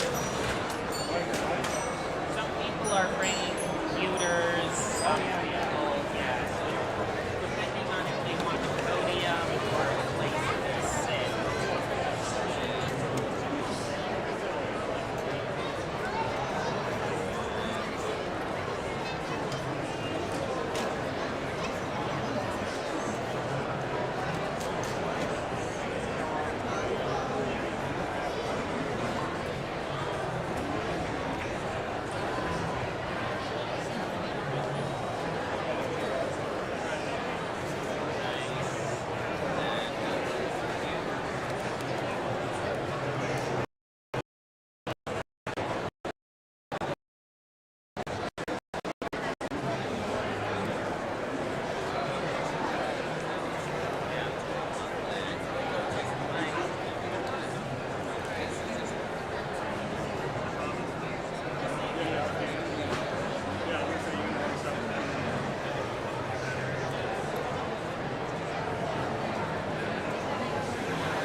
try talking for a sec?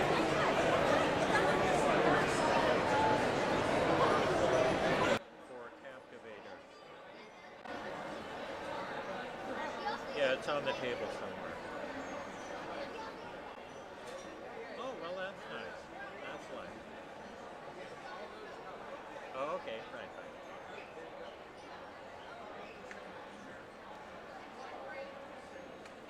How are we doing? Wobble, wobble. The fat boy. There we go. We'll do that.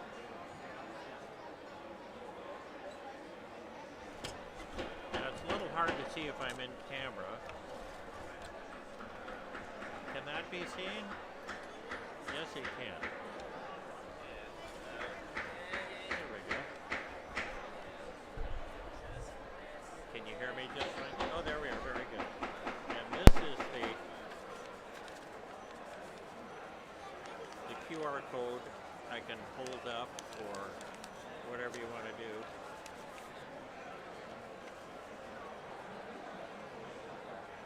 Yeah, that will definitely work. Oh, there we are. Very good. Very good. Try talking for a sec, I'll adjust the volume. Hello, sports fans. Can you hear Steamboat Ed yet? I will keep gabbing until they think the microphone level is correct. How are we doing? Are we? Give a holler when you're ready.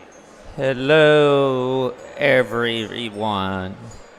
We are about to start 5 Minutes of Fame talks over at the Makerspace Community stage. Feel free to come and listen, or if you have a project you want to talk about, come sign up on our sign-up board. We have quite a few talks already on the board, but there is a lot open slots left for anyone who wants to come talk about their project at the Makerspace Community stage presented by Noisebridge. So we'll be handing it off in just a sec to our first speaker. Let me just double check the audio. Okay. Hello, can you hear me now? Okay, you're good to go. Hello, can you hear me now? I guess people can hear me now. Is that correct? Or does this need to be closer to me? No, I think we're doing pretty good. Whoop, and now we got feedback. Okay, if all is well, I will begin. Is all well, and will I begin? Or do you want to be closer to my pie hole here? Okay, closer to the pie hole. There we go. Hello, gang. I am Steamboat Ed. Are we recording? Okay, and here's the thing. I do a lot of 3D printing.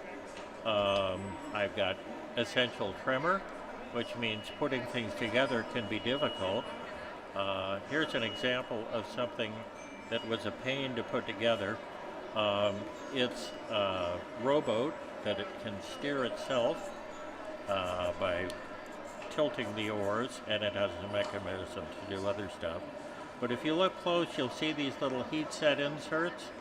A lot of people use them, and it allows you the ability to bolt things to things.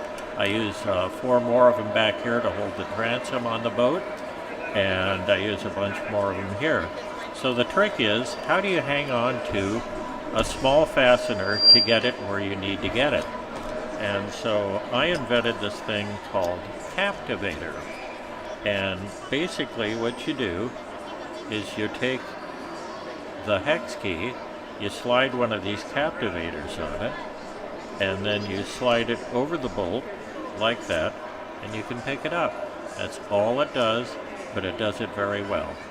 And it allows you to work upside down and not have the hex key fall out, and like that there. Anyway, our booth is on the north wall of the northernmost of the coal sheds. That's coal shed 1. And I'm flogging these little captivator sets for 15 bucks a piece, show special. And there are approximately 90 other designs on my printables page, and they're all free. So pick your poison, have some fun with your 3D printers. I'll see you around the bend.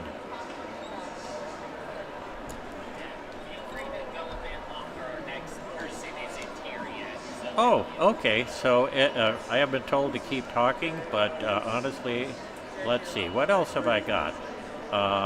At our booth, we have a mechanism that was designed 100 years ago to shape gear teeth on a machine called a shaper, long before the invention of the vertical milling machine.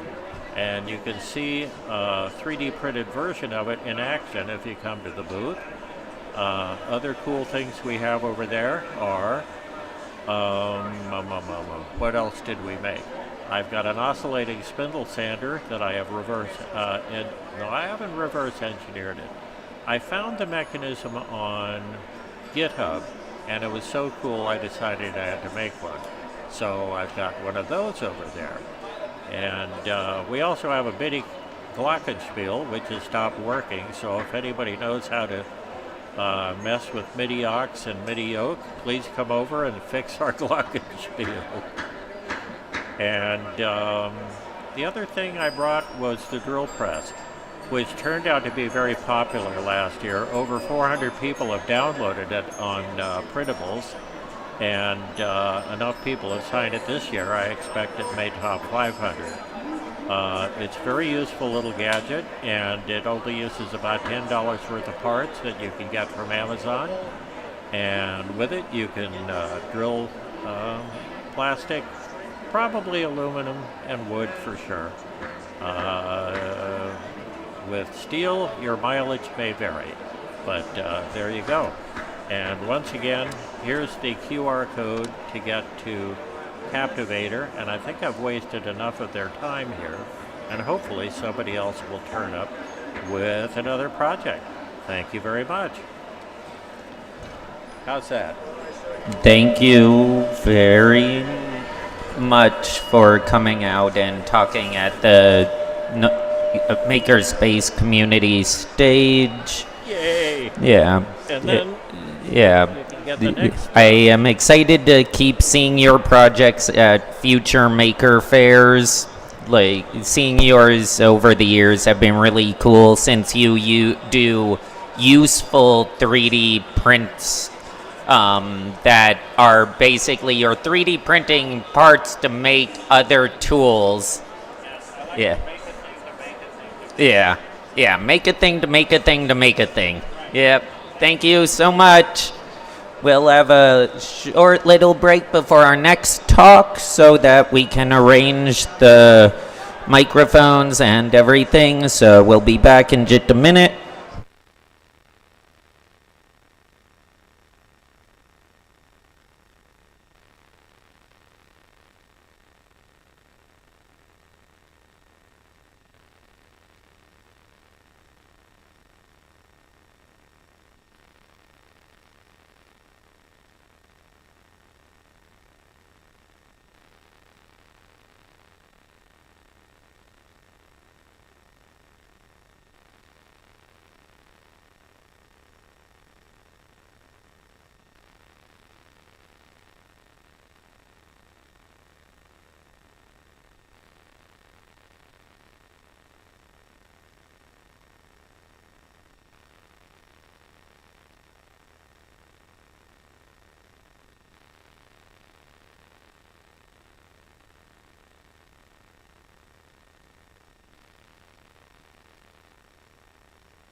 Hello, can you hear me? Yeah. Okay, talk a little bit more. Check, check, check, check. Yeah, I might need it up. Put it up a little bit.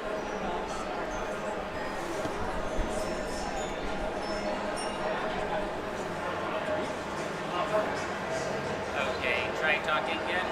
Check, check. Talk again. Hello? No, there's a bit of feedback. I need to get the mic closer. Okay. Actually, this mic, this is one of the hyper-party mics. This should be picking up a lot better than this. Yeah, let me switch back to this so we can get it closer.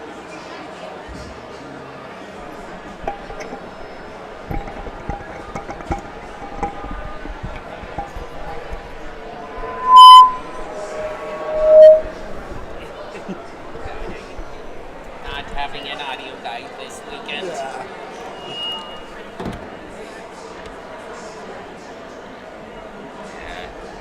Yeah, a lot of, I didn't have enough volunteers this weekend, so have to run everything myself. Well, thank you. That's a lot of work. Yeah.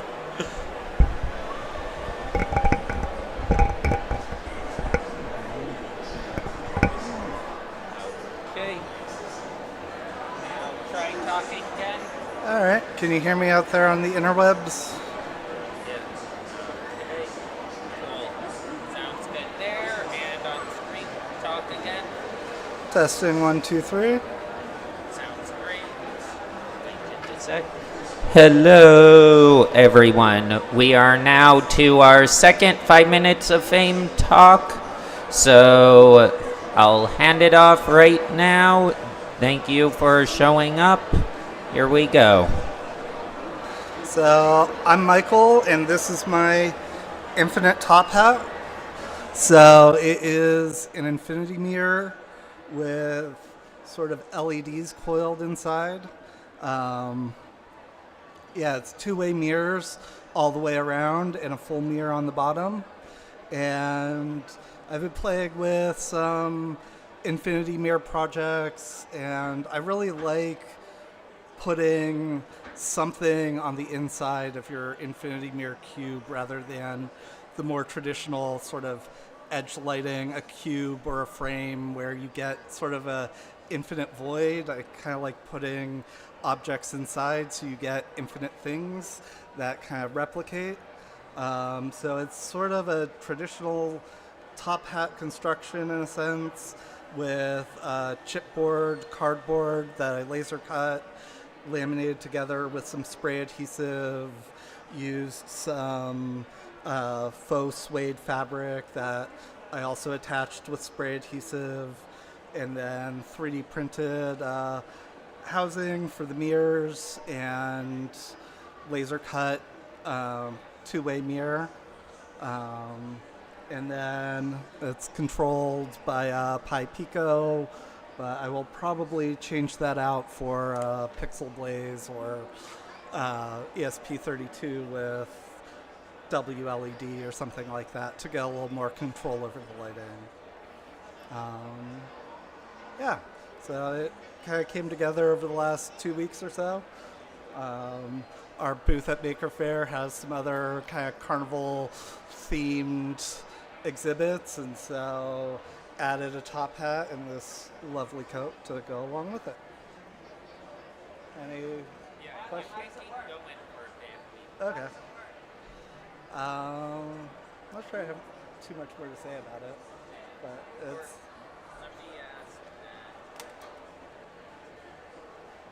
Yeah. How long did it take for you to make the hat overall, from like ideation to completion? About 3 weeks or so. Yeah. So really a week of just trying to squeeze it in my spare time, running prints and that sort of thing. Definitely going to do a version 2 that's more comfortable to wear. Inner lining is not the most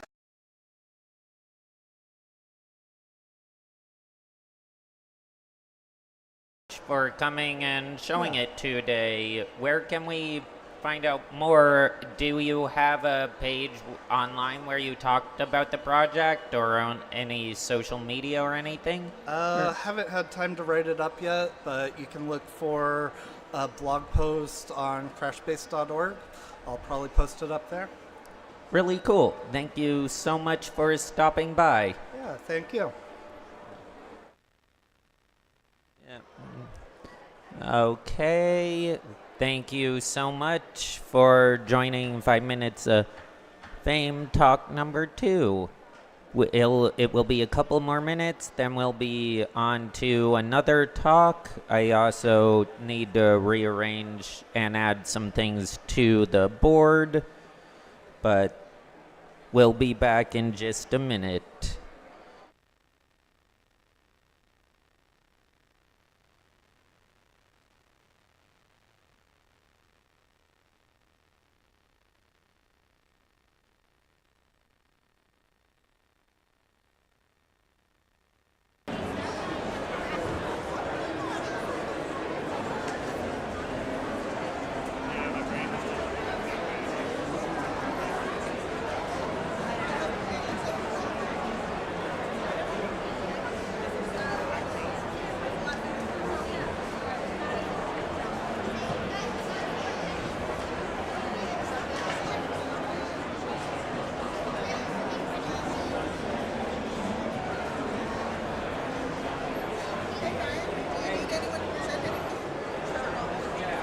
We have a gap, but I want the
have a few talks I can go through and do. Tell, like, if you can, like, talk to people who come up, if any other makers come up, ask if they have something. Oh, Jewel, do you have anything you want to do a 5 minutes make talk about? No, I gotta go see other talks. No, which talk's happening? What about turning mycelium into building materials? Oh, that's a I don't think there's more than talks this year. Next year, hopefully, they'll just let me do they almost let me do an official stage this year. I did that no time to plan it. Maybe next year. If we do a modern program, we can have talks on Oh God, just dress up, do talks about like this new invention that came out like 100 years ago. Like, Make it like Oh, you mean dress up all timey? yeah, That would be yeah, pretty, that would be pretty rad. yeah. Do 5-minute pitches for things that came out in the like 1950s. That would be pretty tight. I like that. Like this thing called an aircraft. Or this thing called a furnace thermometer. Oh yeah. They're really simple things that we use every day. Feel free to like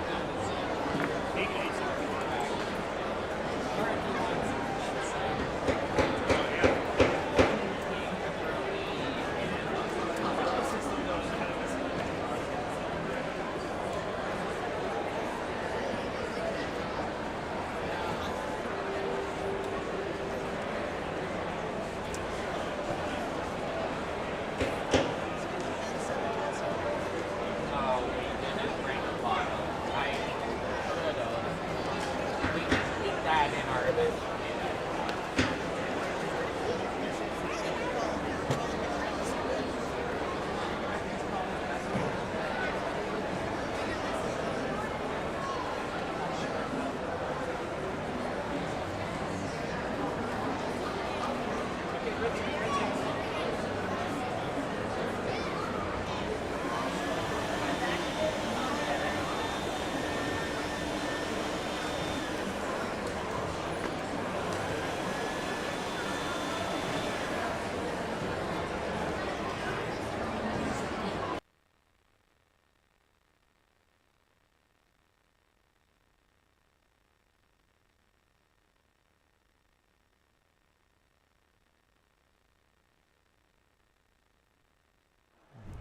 Okay. Anyone else here for 5 minutes of fame to do a talk yet? Or I'll start doing a few talks since I have a lot of 5 minutes of fame talks stashed away because I've missed a lot of them in the recent years and I need my 5 minutes of fame. Nah, so I'll go start doing probably, I think I'll do 3 talks till our next set of people get here.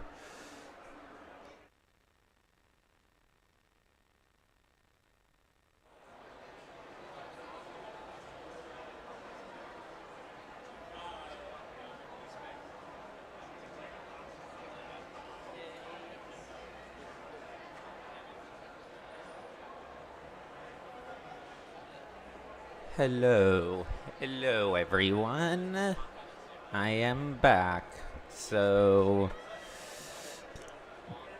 let's start with my first 5 minutes of fame talk, which I wanted to talk about makerspaces at Maker Faire over the years because it's really fun to do this stuff and it's changed a lot over the years. So to start off, let's talk about this year.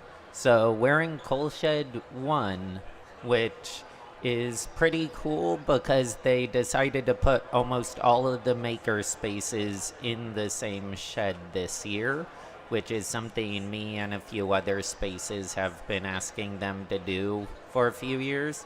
Last time they did this was Maker Faire 20. Last time they had all of us in the same spot was Maker Faire 2019, which was the last one pre-pandemic. And they had a entire corner, about 1/4, no, little bit less than a quarter of the San Mateo Fairground main exhibit building was all maker spaces and school exhibits. And that was a very fun year. And they had done that since about 2017. They put all the maker spaces in one area, which was really nice because it's it helps give an idea of the different types of spaces and allows us all to help each other out and connect. I remember a lot of us would bring extra equipment and share it when each other's projects broke. And we did a very similar thing at Open Source these past 2 years, where a bunch of the maker spaces would all coordinate a little bit and talk about equipment they want to bring so that they can make sure to repair projects, and it was absolutely needed. At Open Source, I lent out about 30 extension cords, 20 power strips, 5 power supplies, and a bunch of power tools. And this year, one of the other maker spaces who had an exhibit at Open Source, Hive 76, they decided instead of doing a booth, they just literally have a roaming repair kit, which they had like 2 rolling carts with them, and they'd roll from booth to booth to help repair projects as they broke. Because Open Source has a lot of projects that break a lot compared to Maker Faire, which has a lot of much more robustly built projects, though also projects that are much more annoying to transport, which I hope to next year have a mobile camera so I can live stream while roaming around the event. But it's been a lot of fun this year having all of the spaces coalesced in the Coal Shed 1. I'd say this is probably one of my favorite years already, just because it's very busy, but it's also quite relaxed. It feels a lot like earlier Maker Fairs, where it wasn't too heavily corporatized. It's a lot of like families and people who have either been a part of this community forever or brand new people and lots of kids, which there aren't many other events I know of that really pull out this crowd and community. So it's really cool to see everyone out here, and I really enjoy having a booth or multiple booths at Maker Faire every year to help people out by showcasing noise bridge projects or helping promote other maker and hacker spaces all over the country and world. Every year I run into like 10, 15 new maker or hacker spaces that pop up around the world. Between the past 3 days, I've had about 20 people come up to me about new spaces just in the Bay Area. And then I've had people come up that are part of libraries a lot. So that's probably a really cool thing, is the amount of library maker spaces.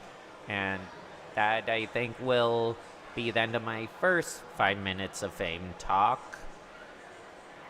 I'll check if anyone else wants to talk. Is there anyone else here right now who wanted to do a 5 minutes of fame talk at the booth?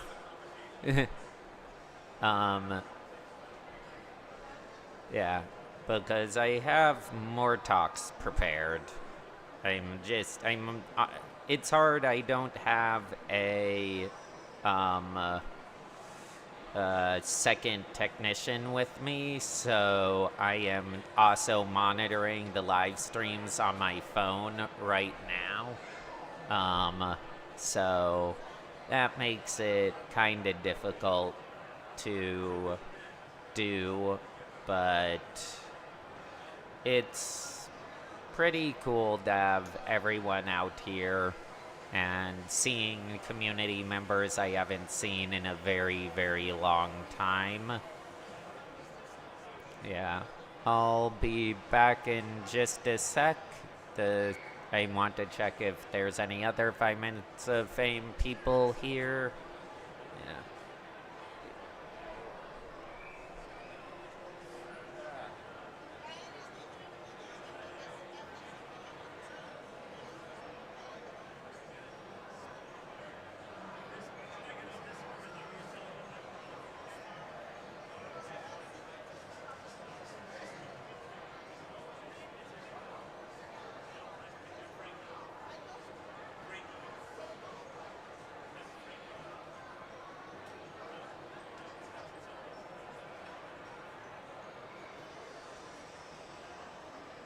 Okay, 5 minutes.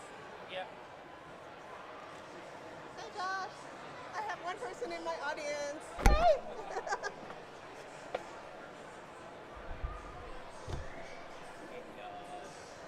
Hi, Ryan, and hi, everybody in, where are we again? We're in Makerspace, right? We're in Makers Faire here 2024, and my name is Ellen, or Elle, and I am I guess you could call me the sewing room organizer for Noisebridge, which is really surprising. Sewing is only one of my skills, and it's not one that I think of myself as an expert at. But what I am an expert at is organizing. So I'm going to talk about organizing a sewing room and how to organize classes for adults. I'm waiting for Ryan to do his magic. He's doing something behind me. I don't want to spend too much time waiting, though. Let me know when I'm... Oh, okay, keep on. Okay, good. Never mind. So how do you organize a group of adults to learn about something so basic, so simple as sewing? Most people think they already know how, and many people do.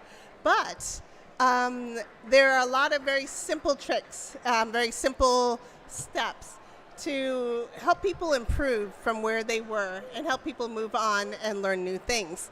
Let me start off by telling you what sewing is. Sewing is one of the oldest technologies known to man. Matter of fact, sewing preceded mankind. We were sewing when we were Neanderthals. We had needles and threads.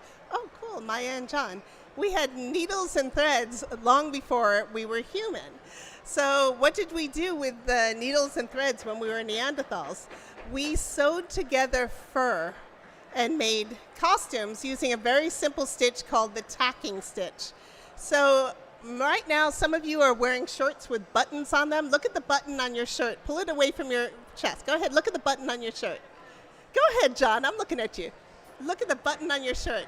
That is held to your shirt using the tacking stitch. And the tacking stitch is one of the most basic stitches that is known to man. Again, it was invented long before we were human. So how do you do a sewing class? The first thing you do is you teach them the most basic stitch.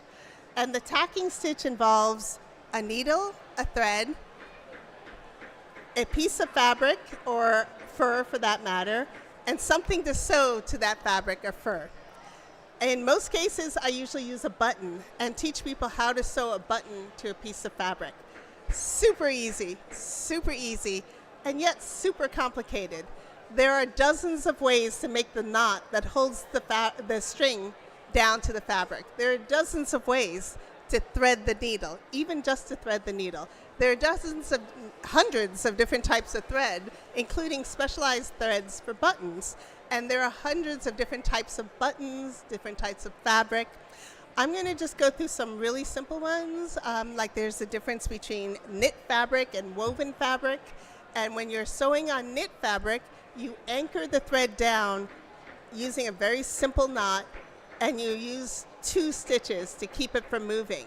It's always important to anchor your thread whenever you're doing any sewing, because otherwise the thread will continue to move and move right out of the fabric. Then you place a button on top of your fabric and then fold the fabric in a crease underneath the button, so it's only half of the button is exposed. So you can sew one hole at a time, and then you just tack it down. Now, I mentioned the tacking stitch. The tacking stitch is a simple loop up, down, into the fabric, and then up again out of the fabric, and then back in. It's all two different holes, the thread going through two different holes over and over again, and then you tie the item down using a second anchor, and that's it. You've tacked a button down to a piece of thread. Excuse me, to a piece of fabric. So what's the next step? If you are sewing onto knits, you can't anchor onto a knit the way that you anchor onto a woven piece of fabric. And of course, knits, what's the difference between a knit fabric and a woven fabric? A woven fabric is created on a loom, and it's created with thousands of threads shooting across a set of thousands of other threads. One is the weft, coming from the top of the loom all the way down. The other is the warp, the other way around. The warp is on the loom. The weft is shooting across the loom. And what you're doing with woven fabrics is you're interlocking the threads across the loom. And each individual thread has its own physical space, physical properties. So you don't have to worry about popping one thread. You're not going to ruin the fabric. You don't have to worry about creating a hole by breaking one thread. However, a knit is completely different. A knit, you take a single thread and you're using that thread all the way across the entire garment, assuming it doesn't have any seams. Seams makes a difference. With a knit, you can take one thread, pull on it, and you can unravel the entire garment. Now, I guess some of you all have memories of Bugs Bunny and unraveling a single thread and having the person run down the street, and next thing you know, their sweater is gone. That's what happens to knits. Except what you are more likely to see is, like, if you think of a pair of pantyhose, if you think of an old sweater you might have, there's something called laddering, where you break one single thread, and all the threads that were connected to that, but all the loops that were connected to the loop above fall out, and you have a chain all the way down your fabric, and it will keep growing if you keep pulling on the fabric, and it's called laddering. Once the fabric starts laddering, that's it. Either you darn it and fix it, or it's going to ladder forever, and you're going to destroy your materials. So that's the difference between wovens and knits.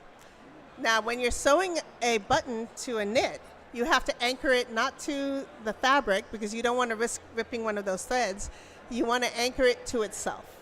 And that's why you use a double strand of thread. You knot that double thread. You take one stitch into the fabric, being careful not to break any threads. You pull the needle out, and then instead of plunging it back into the fabric, you pull the knot up a little bit off of the fabric and put the needle through the gap between those two threads. Then pull that tight. So it's anchored to itself, not the fabric. Then you do the same thing. Fold your fabric, stitch the button down. Again, it's very simple. It's called the tacking stitch. It is the oldest single stitch that we have. It's older than the running stitch, which everyone knows because it's a seam. It's the running stitch. It's older than the blanket stitch, which many of you know because you see it on the edge of your blankets. And it's certainly older than the hem stitches that you see on t-shirts, which are made by a cover stitch machine that has only been around for, less than 20 years. So, yes. How to organize a class for adults? Start off with the easiest simple stitch and show them the complexities of a technology that has been around for, I believe the oldest needle that has been found so far was 200,000 years old. The tacking stitch. Thank you so much. This was fun for me. Bye. Thanks, Josh. Thanks, Ryan. Thank you so much for coming and talking at the Makerspace Community stage booth. Yeah, so it's going to be about, I think, a few more minutes till some more our next main talk. I'll do another talk myself.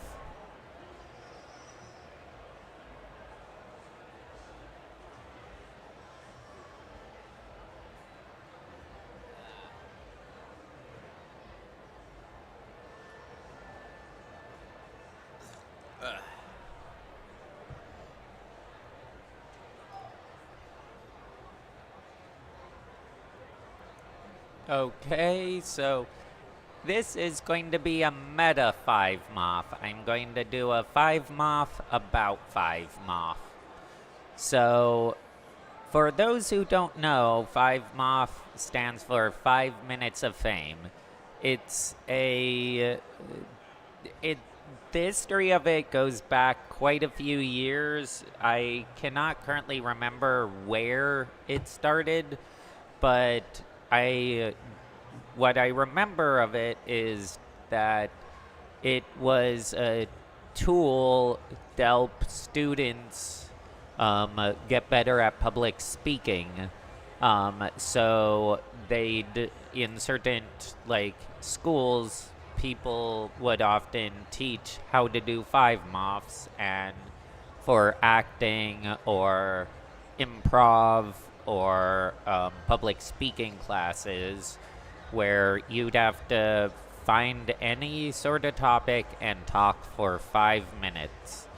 And then once a lot of people started to know about it, it became very fun to do at maker and hacker spaces and places around the valley as kind of a pitch deck for projects or ideas or showcases. And so Noisebridge has been doing monthly 5 moths since around, I think, 2011 or 2010, where every third Thursday of the month they do about 2 hours of 5 moth talks. And anyone could show up and talk about whatever they want for 5 minutes. Over the years, we've had quite a lot of pretty awesome talks and some talks from some very well-known people. And it's always fun to see the different ideas of what people decide to talk about during 5 moth. It's one of my favorite events to talk about because once you get used to speaking, you can find a lot of topics to speak about. So, and 5 moth's one of the easiest events to speak at because it's so low key. So if you're ever in SF and want to talk about something, come to one of the Noisebridge 5 moths every third Thursday of the month. Sometimes we live stream it, sometimes we don't. Depends on the group of people talking, whether they want it live streamed or not. And we can also decide to live stream certain ones and not others. But it is a very fun event that a lot of people love to go to. And if you have a makerspace or a hacker space, maybe see about starting your own 5 moth events, because they're a great way to engage the community, figure out projects or ideas, or find things that you never thought you wanted to talk about, but you really want to all of a sudden.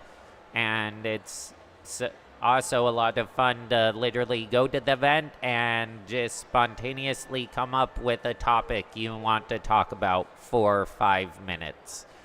And so that was my 5 moth about 5 moth. Thank you very much. And then I'm going to wait. Actually, when's next sign up? I see 4 o'clock, and I know we have a few talks between 4 and 5 that have not put their name down but are planning to show up. But yeah, it's been very fun at Maker Faire this year. Seen a lot of cool projects. I think for the next 10 minutes, I'm going to talk about some of the cool projects I've heard about and seen.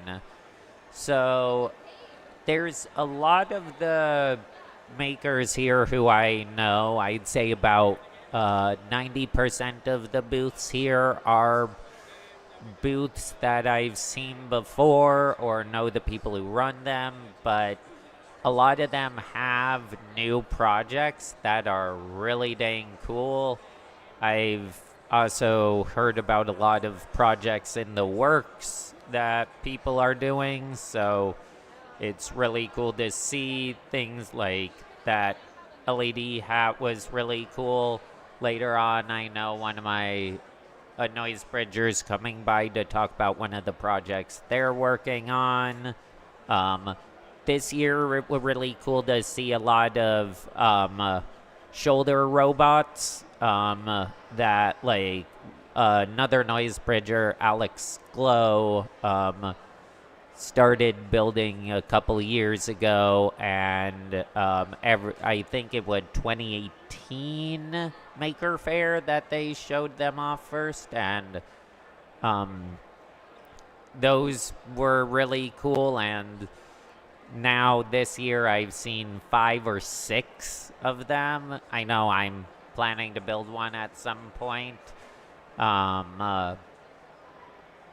But yeah, the shoulder robots were very cool. There's someone told me about some 3D printed fake fingernails and some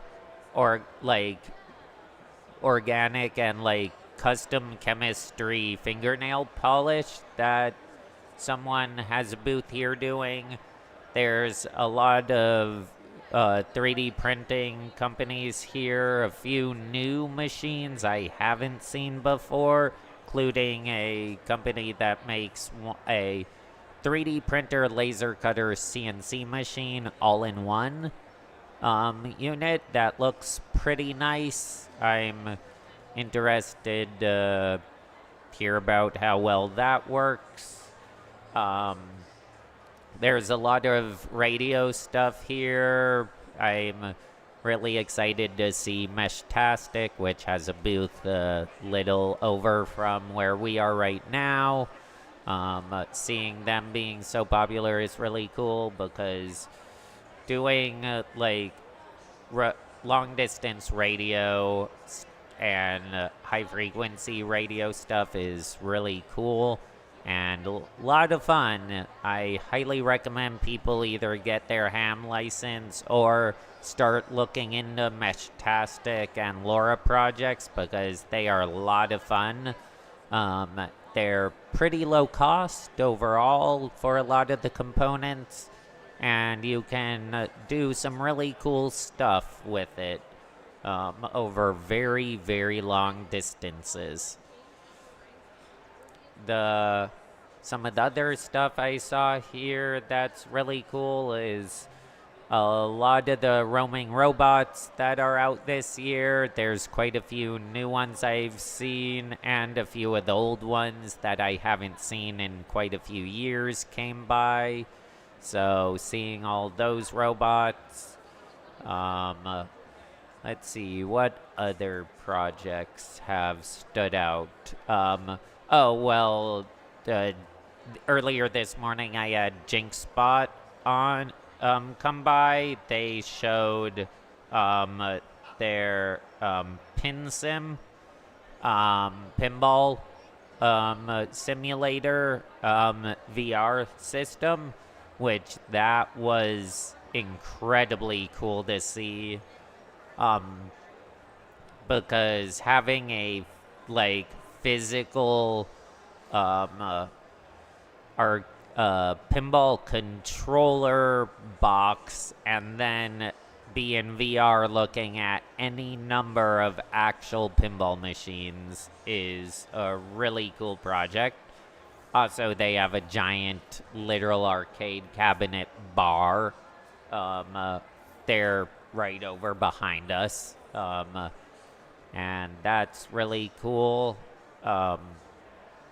Seeing all of the different projects that like the big difference between the projects I see here and the ones I see at Open Sauce is definitely a lot more of the projects here are family like friendly oriented, where they're like trying to engage with youth and like teach skills such as sewing or 3D printing or forming things out of different materials, whether it's clay, cardboard, plastic.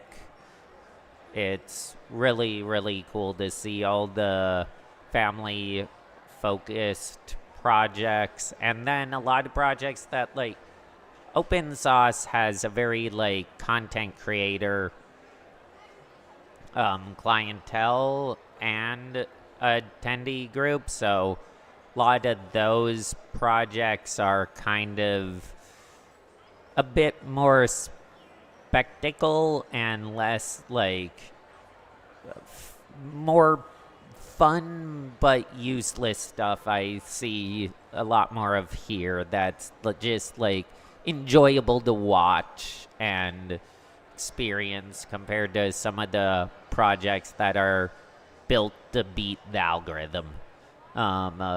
But it still is really cool that people won't get tired of either event.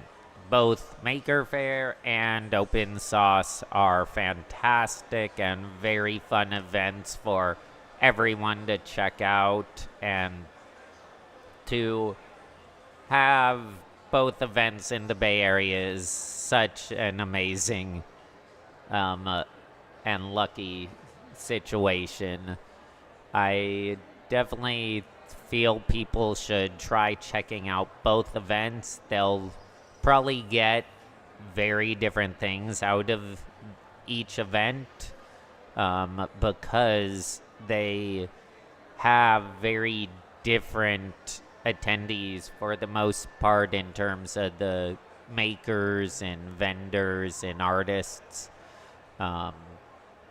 There is some overlap, mostly in like the Makerspace and some of the robotics side, but a lot of the traditional manufacturing you see at Maker Faire you don't really see at Open Sauce. But it's really fun to see all the stuff that people have brought out this year. I hope that some of you people listening online can get to come out one of these years to Maker Faire or go to a Maker Faire wherever in the world you live, since there are Maker Fairs all over the world. But it's really cool. I've met people who have projects here from all over the world, who like a drumming robot that was flown in from the Netherlands. They have the robotic gunpla makers who came from South Korea. A lot of West Coast groups, but yeah, people come out to Open Sauce from all over the world. There's an AI project that Noise Bridge Associates making that they currently live in Nigeria. Yeah, there's a lot of fun projects that people brought out this year. And it's actually kind of funny, you guys can't hear it right now, but it's 4 o'clock and I can know that other than looking at my phone because the steam engine just did its horn. So yeah, it's 4 o'clock, which means our next speaker should be getting here pretty soon. I'm going to go start setting up for that. Thank you, everyone, for listening to me again. I'll be back in a little bit.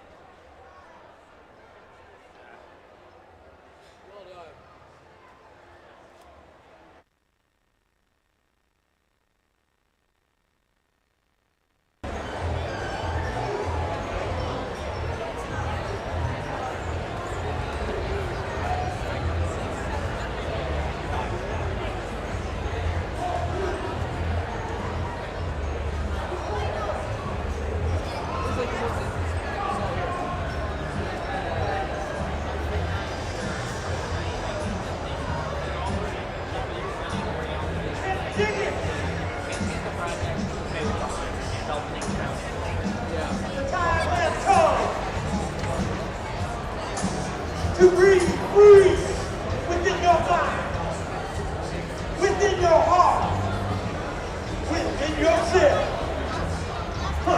Can you dig it, y'all? Can you dig it, y'all? Peace signs all around. Cloud 9, California. Here's a place to be. Here's a place to see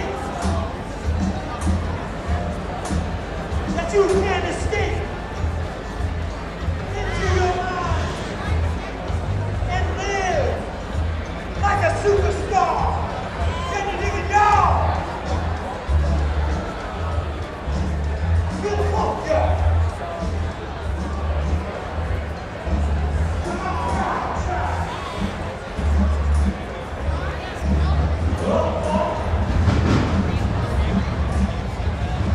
Are you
it's a pain in the butt to get into stuff like that, Nate, because you have to be very careful with different things, to multitask.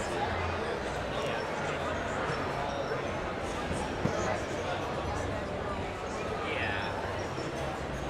But yeah, I've got habits. The problem is I like using that I didn't do that, but I like using higher layer count, heat layer, the marine grade aircraft.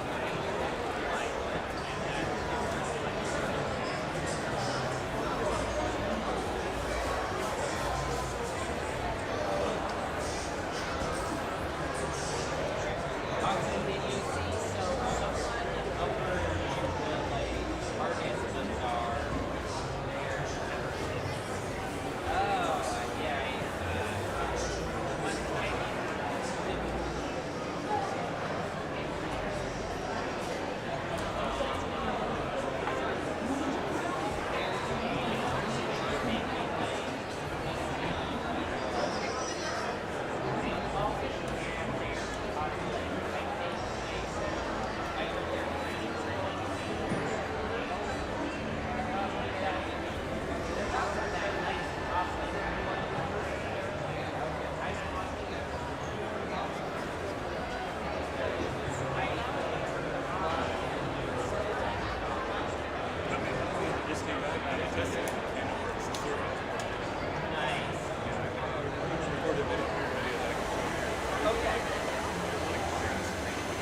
But on a computer, do you have it on a computer? I can plug you in.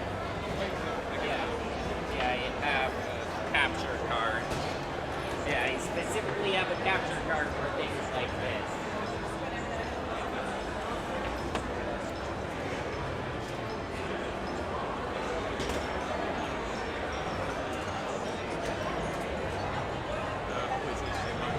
Yeah. So,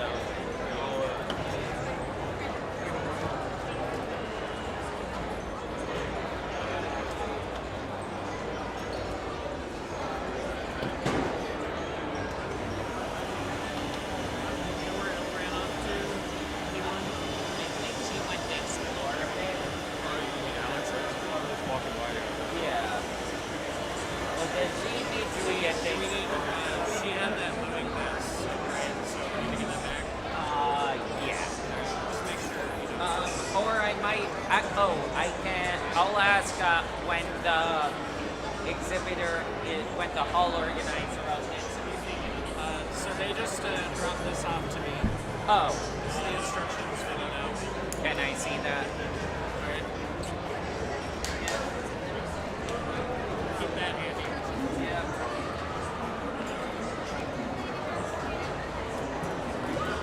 Yeah, I'll get some more. Let me get this over.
Oh, it came up on this screen.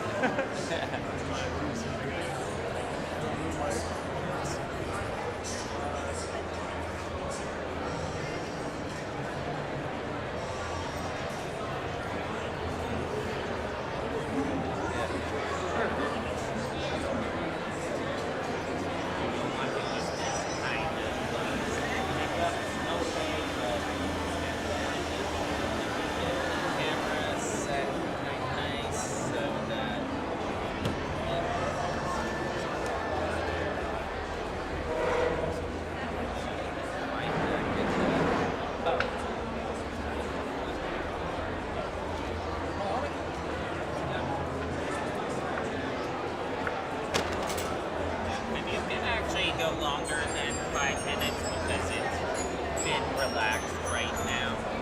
There's only other person coming by, so I don't know. She definitely could have got pulled away by something crazy.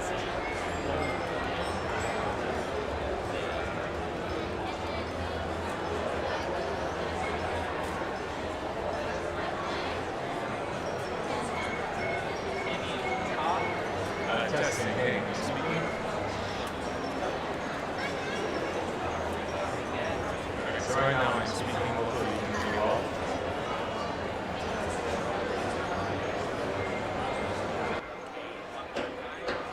Hello, I'm Zach. I'm from Brilliant Soul.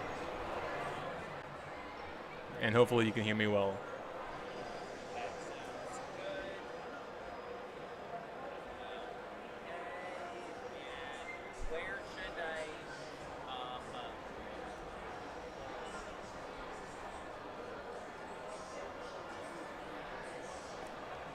Where should you what?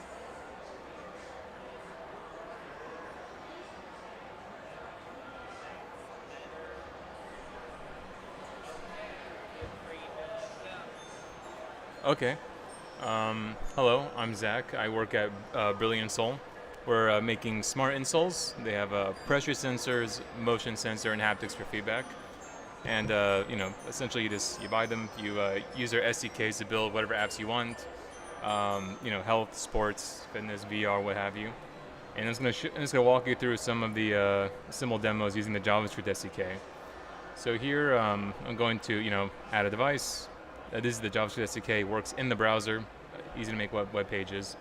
So here I'm going to connect to one of the insoles. It's connected, and then I'm going to enable rotation data.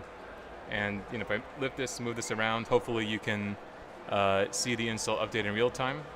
And this one uses the magnetometer right now, so I guess if I calibrate it, moving in a figure 8 motion, hold on its side. Let's see if I can open up the Compass app to see if the magnetometer is reading correctly. I just opened up the clock app. It seems to be aligned.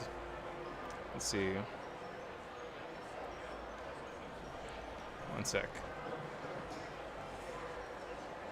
Yeah, so right now if I'm holding it, I think, it seems to be pointing towards north right now.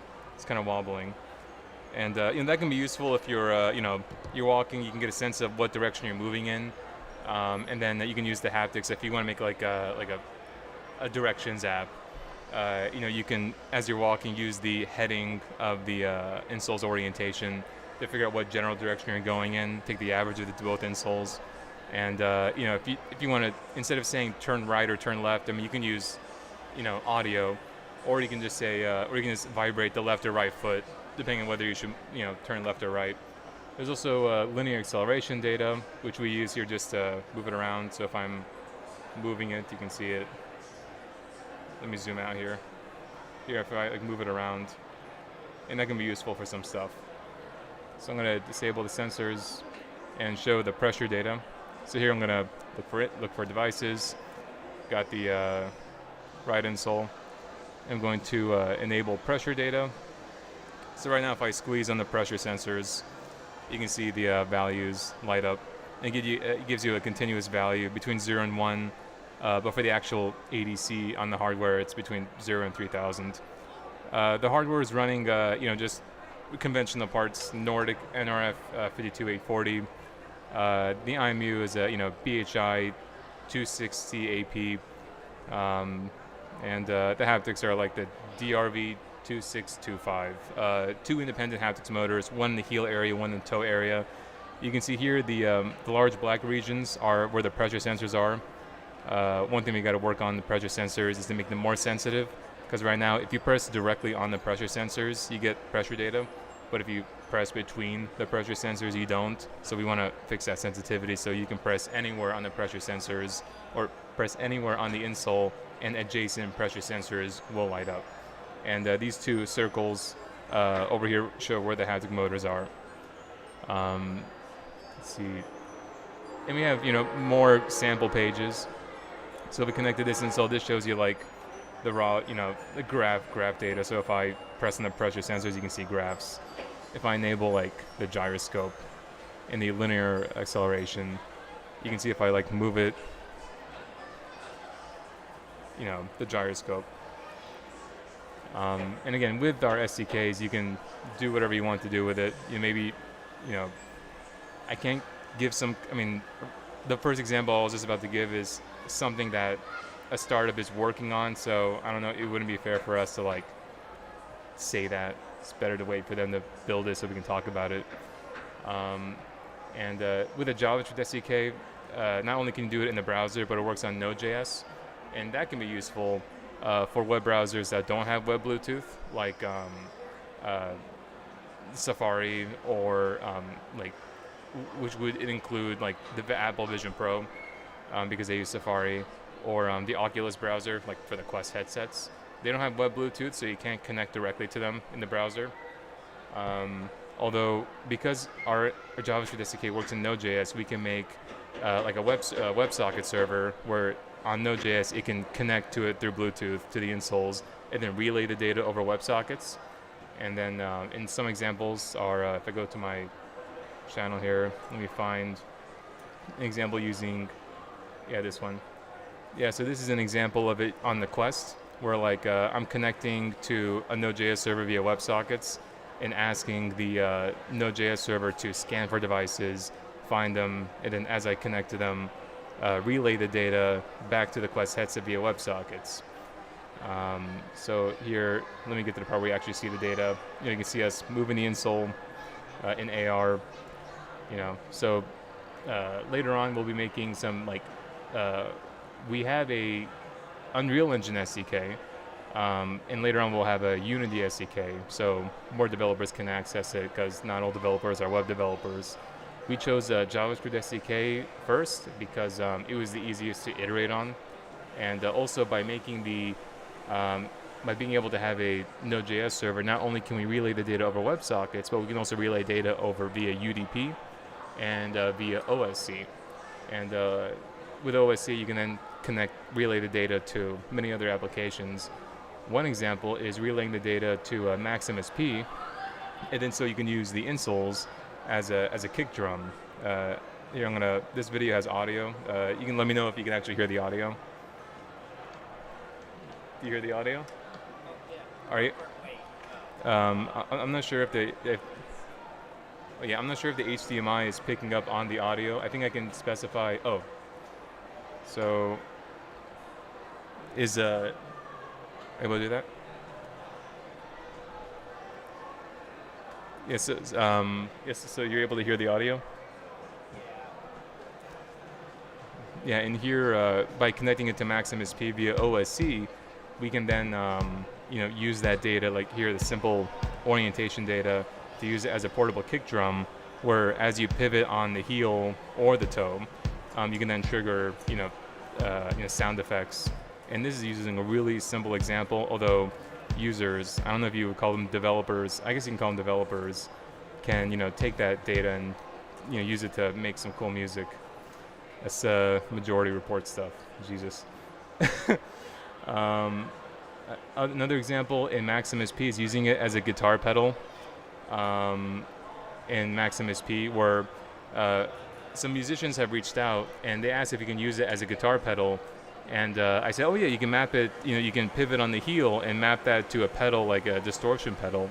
And they said, well, maybe, but normally pedals are uncomfortable because if you sit down and you pivot on the heel, or if you're standing and you pivot on the heel, that's not very comfortable. If your foot is away from your center of gravity, then pivoting on the heel is fine. But if your feet are close to the center of gravity, or if you're standing, pivoting on the toe feels more comfortable, and not even putting pressure on the toe, but pivoting on the toe, because if you want to use like your right foot as a pedal, you may want to put your weight on your left foot and then pivot on your right foot. And so this is a simple example of a distortion pedal in Maximus P. And hopefully you can hear that well. And again, this is a really simple example, and all the SDKs are open source, so you can take them, modify them, do whatever you want with them. It's good for us to make all of these different applications, because I mean, some people would just be like, oh, we have the SDKs, you build all the demos, and then we'll share them and get attention. That's not very fair. And by us making the demos, that helps us iterate on the SDKs and on the firmware to make sure development is as easy as possible. And let's see, other examples. So those are the main idea of the web demos. This is our Unreal Engine plugin, and we're using a third-party Bluetooth plugin to connect to Bluetooth devices. It costs like $80, and it only works in iOS and Android. So you would think, oh well, then for developers, does that mean like you would use our Unreal Engine plugin, which the interface is purely blueprints to make development very easy? But you might think like, oh, so does that mean I have to build my app and then like build to my Android, or God forbid your iPhone, which takes forever to build, and that's not good turnaround. So our Unreal Engine plugin also allows you to connect via UDP to the Node.js server. So in this example, I'm going to run this thing. I can go to the here I'm able to scan for Bluetooth devices, which will work on iOS and Android. You can see here BLE is not supported because of the plugin, but by going on UDP, and I can connect to the Node.js server I have running right now. It's connected. Right now I'm going to scan for devices. If I'm on the left and right insole, here I'm going to connect to the right insole. It's connected, and then here I can enable rotation. You can get the rotation data. I can enable, it's not position. I was using the linear acceleration data, but it still looks pretty nice. Enable the pressure data, trigger vibrations, and also the insoles can also run machine learning models on the insole using TensorFlow Lite. So if you can create your own machine learning model. We have some examples using ML5.js and Edge Impulse, which both work in the browser. For ML5.js, you can get the TensorFlow.js model, but you need to have like a Python server to convert it to TF Lite, because you can't do that in TensorFlow.js, which is kind of annoying. And so here we have a TensorFlow Lite model on desktop as a large UN8 array, and here we're going to send it to the insole right now. It's sending it, and now it's sent to the insole. And when you create your model and send it via Bluetooth, you can also configure what kind of model is it, classification or regression. You can specify the sample rate, like whether it's 20 milliseconds, 40 milliseconds. For our SDK, you essentially can specify which of the sensors you want to, sensor types you want to receive over Bluetooth or whatever. You can ask it every 20 milliseconds, every 40 milliseconds. You can send it in any increment of 5 milliseconds. Personally, I use like 20 or even 40. That's good enough for me. But if you want lower latency, you can do whatever you want. So here I'm going to enable the model. So now instead of streaming sensor data, raw sensor data to your desktop or smartphone, and constantly running the model on your desktop, instead now it's running on the insole, and we have a simple gesture recognizer, so it can detect taps, stomps, and kicks. They're designed to be put in your shoe, so it's kind of hard to emulate by hand. But here I'm going to try doing a tap, stomp, and a kick. All right. Some simple demos we have here. One is a little pitch flyer thing. where the goal is how can we wanted to experiment and see how can we use this as an input to games and stuff. So here what we do is we would take, here you would put this in your shoe, essentially you would pivot on the toe and use that to move this object up and down. And here, let me enable it. And here the goal is to avoid the red circles and collect the yellow ones. Extremely simple. And this entire sample app that you're seeing right here was made purely in Blueprints. The plugin itself is made with a combination of C++ and Blueprints, but when you're making an app with it, you're purely doing, it's solely through Blueprints, because the goal is to make development as simple as possible. So here, the game is pretty simple but very fun. I let my little brother try it, and he would keep telling me like, "Oh, can you make it go faster and make more appear?" And you couldn't stop playing with it. The other demo we have is something called Tappy Bird, where you would just here you would pivot on the heel to move this up and down. So here I'm going to start it. Oh, whoops! Gotta try it again. So here you'd be pivoting on your heel. This one, unfortunately, I tried to make it very close to like how Flappy Bird actually is, which is unfortunate because the game is hard enough. And so whenever I show people this demo, it's hard for them to try it and actually get far. So I'll try it again. Let's see. And here it's a little more forgiving, where if you hit any of the green pillars, it just knocks off some health. But if you do hit the ground, you die. And again, these games are extremely simple. And here I'm just looking at the pitch of the insole and just jumping it up if it goes above a certain threshold. So the game is very simple. And the third demo is this one uses the TF Lite model. Although I guess I'll just show you the demo. So here I'm going to enable the TensorFlow Lite model, and here you can recognize gestures like tap, and then here I'm going to go to the game, and then you would just tap when the things appear. If I don't do it, you get hit. So you have to make sure you. Oh, whoops! I tapped when I shouldn't. So let me restart.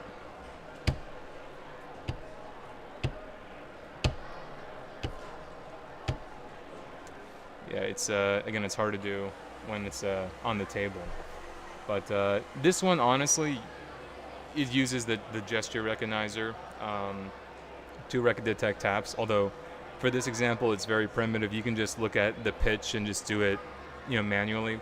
I chose to use the TF Lite model just to show an example of using, the gesture recognition in an actual application. And let's see what else. Oh, yes.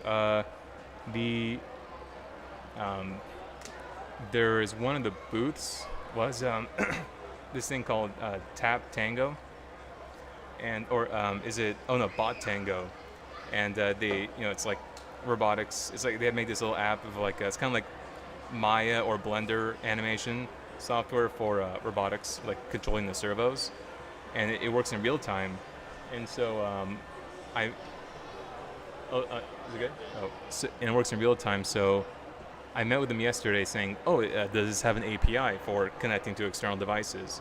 And it's like, oh, well, it doesn't have like Bluetooth support. It's like, no, that's fine. I'll figure a way to pipe the data. And he said, they have a REST API. So this morning I made a simple little thing. So here's Bot Tango. Let me open up the software. Is this? Oh, I guess they changed the resolution here. It's kind of hard to see. So here I have the Bot Tango software. So I'm going to, I have a control here that represents a servo. I can barely see this. I think it'd be better to just show you the actual video I recorded. So what I did was, I was able to make a simple web page that would connect to the insole, just like all the other web demos, and it would take that. You can take any of the raw data types. Actually, I'll just show you what the web page looks like. Let's see.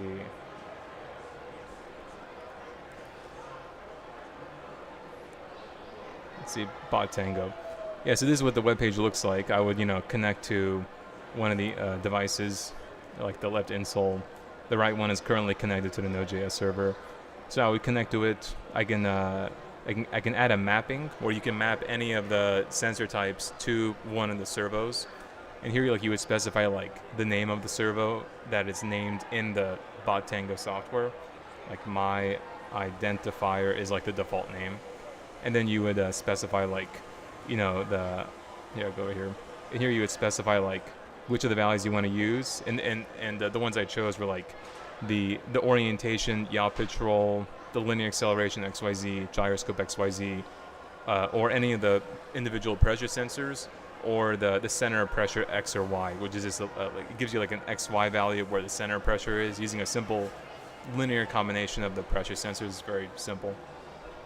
So like one example here is like I would take like the pitch of it, and then I would set like I would enable game rotation, and then like as I change the pitch, here let me reset this. Oh, I'm using the left insole. Whoops. Yeah, so here like as I change the pitch, you can see the value is between 0 and 1, and this is it would then send the data.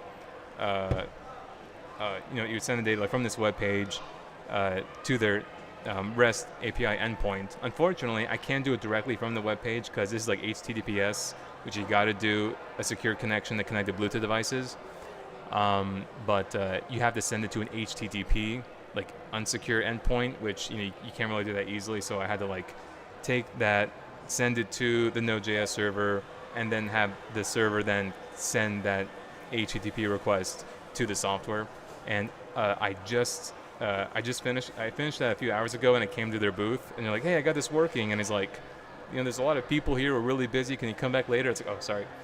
And then now, because it's a little bit later, I stopped by their booth just now, and I recorded this video to show you guys, to show y'all.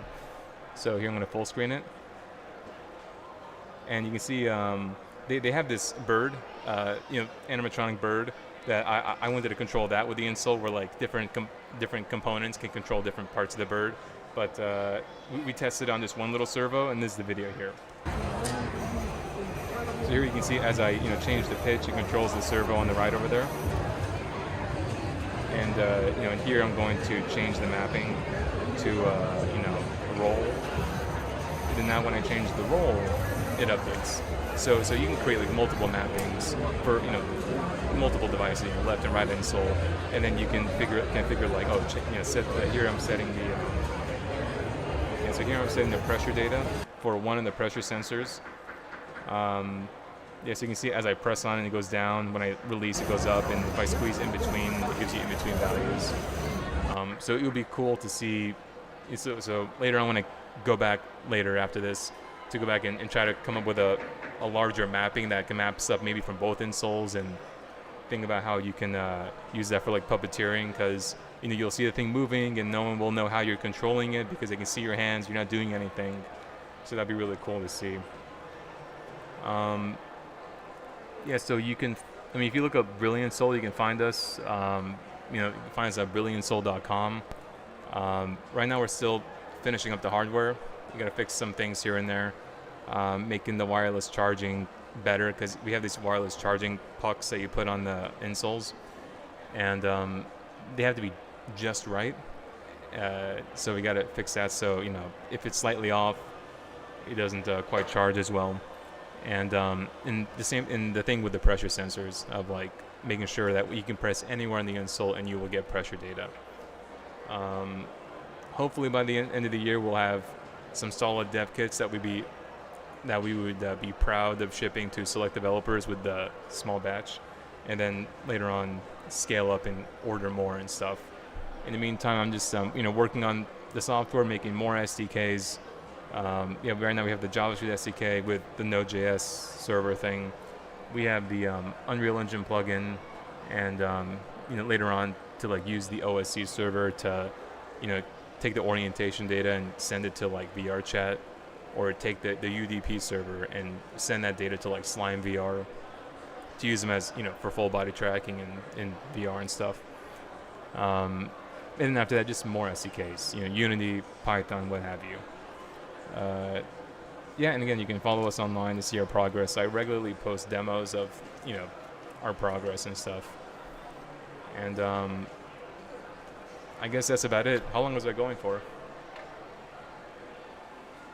Thank you very much for coming and talking about your project. I also want to mention that I remember you working on this at Noisebridge years ago, or what were prototypes of this back then, and it's so cool to see how far along this has come.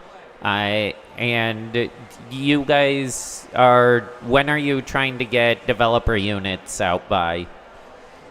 Yeah, so I guess like years ago I was working at Yucatan, which was essentially the same product. Those were ESP32 based, and those had the electronics clipped on the side of the shoe, and the insole was just pressure sensors.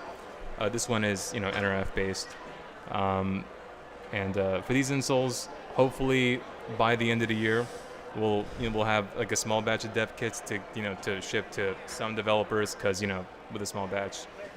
But hardware startups are unpredictable, and there's always things happening and stuff.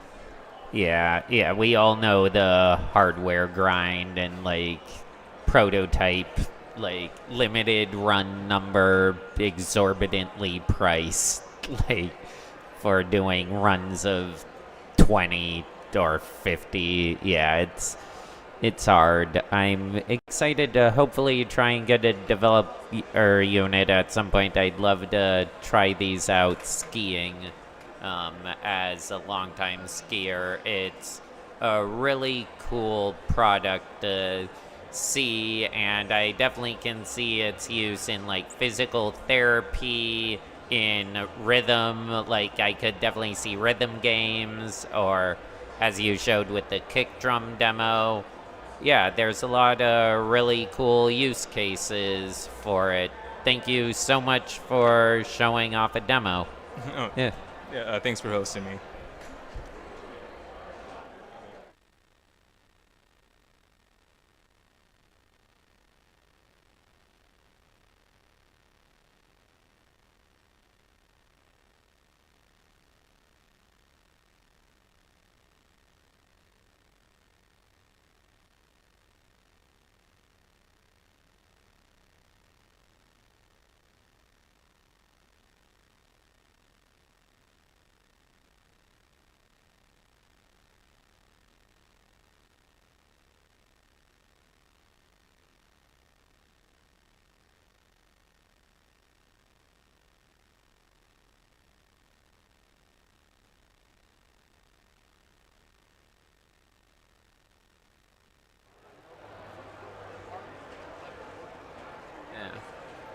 Thank you, everyone, for... Oh, here these are.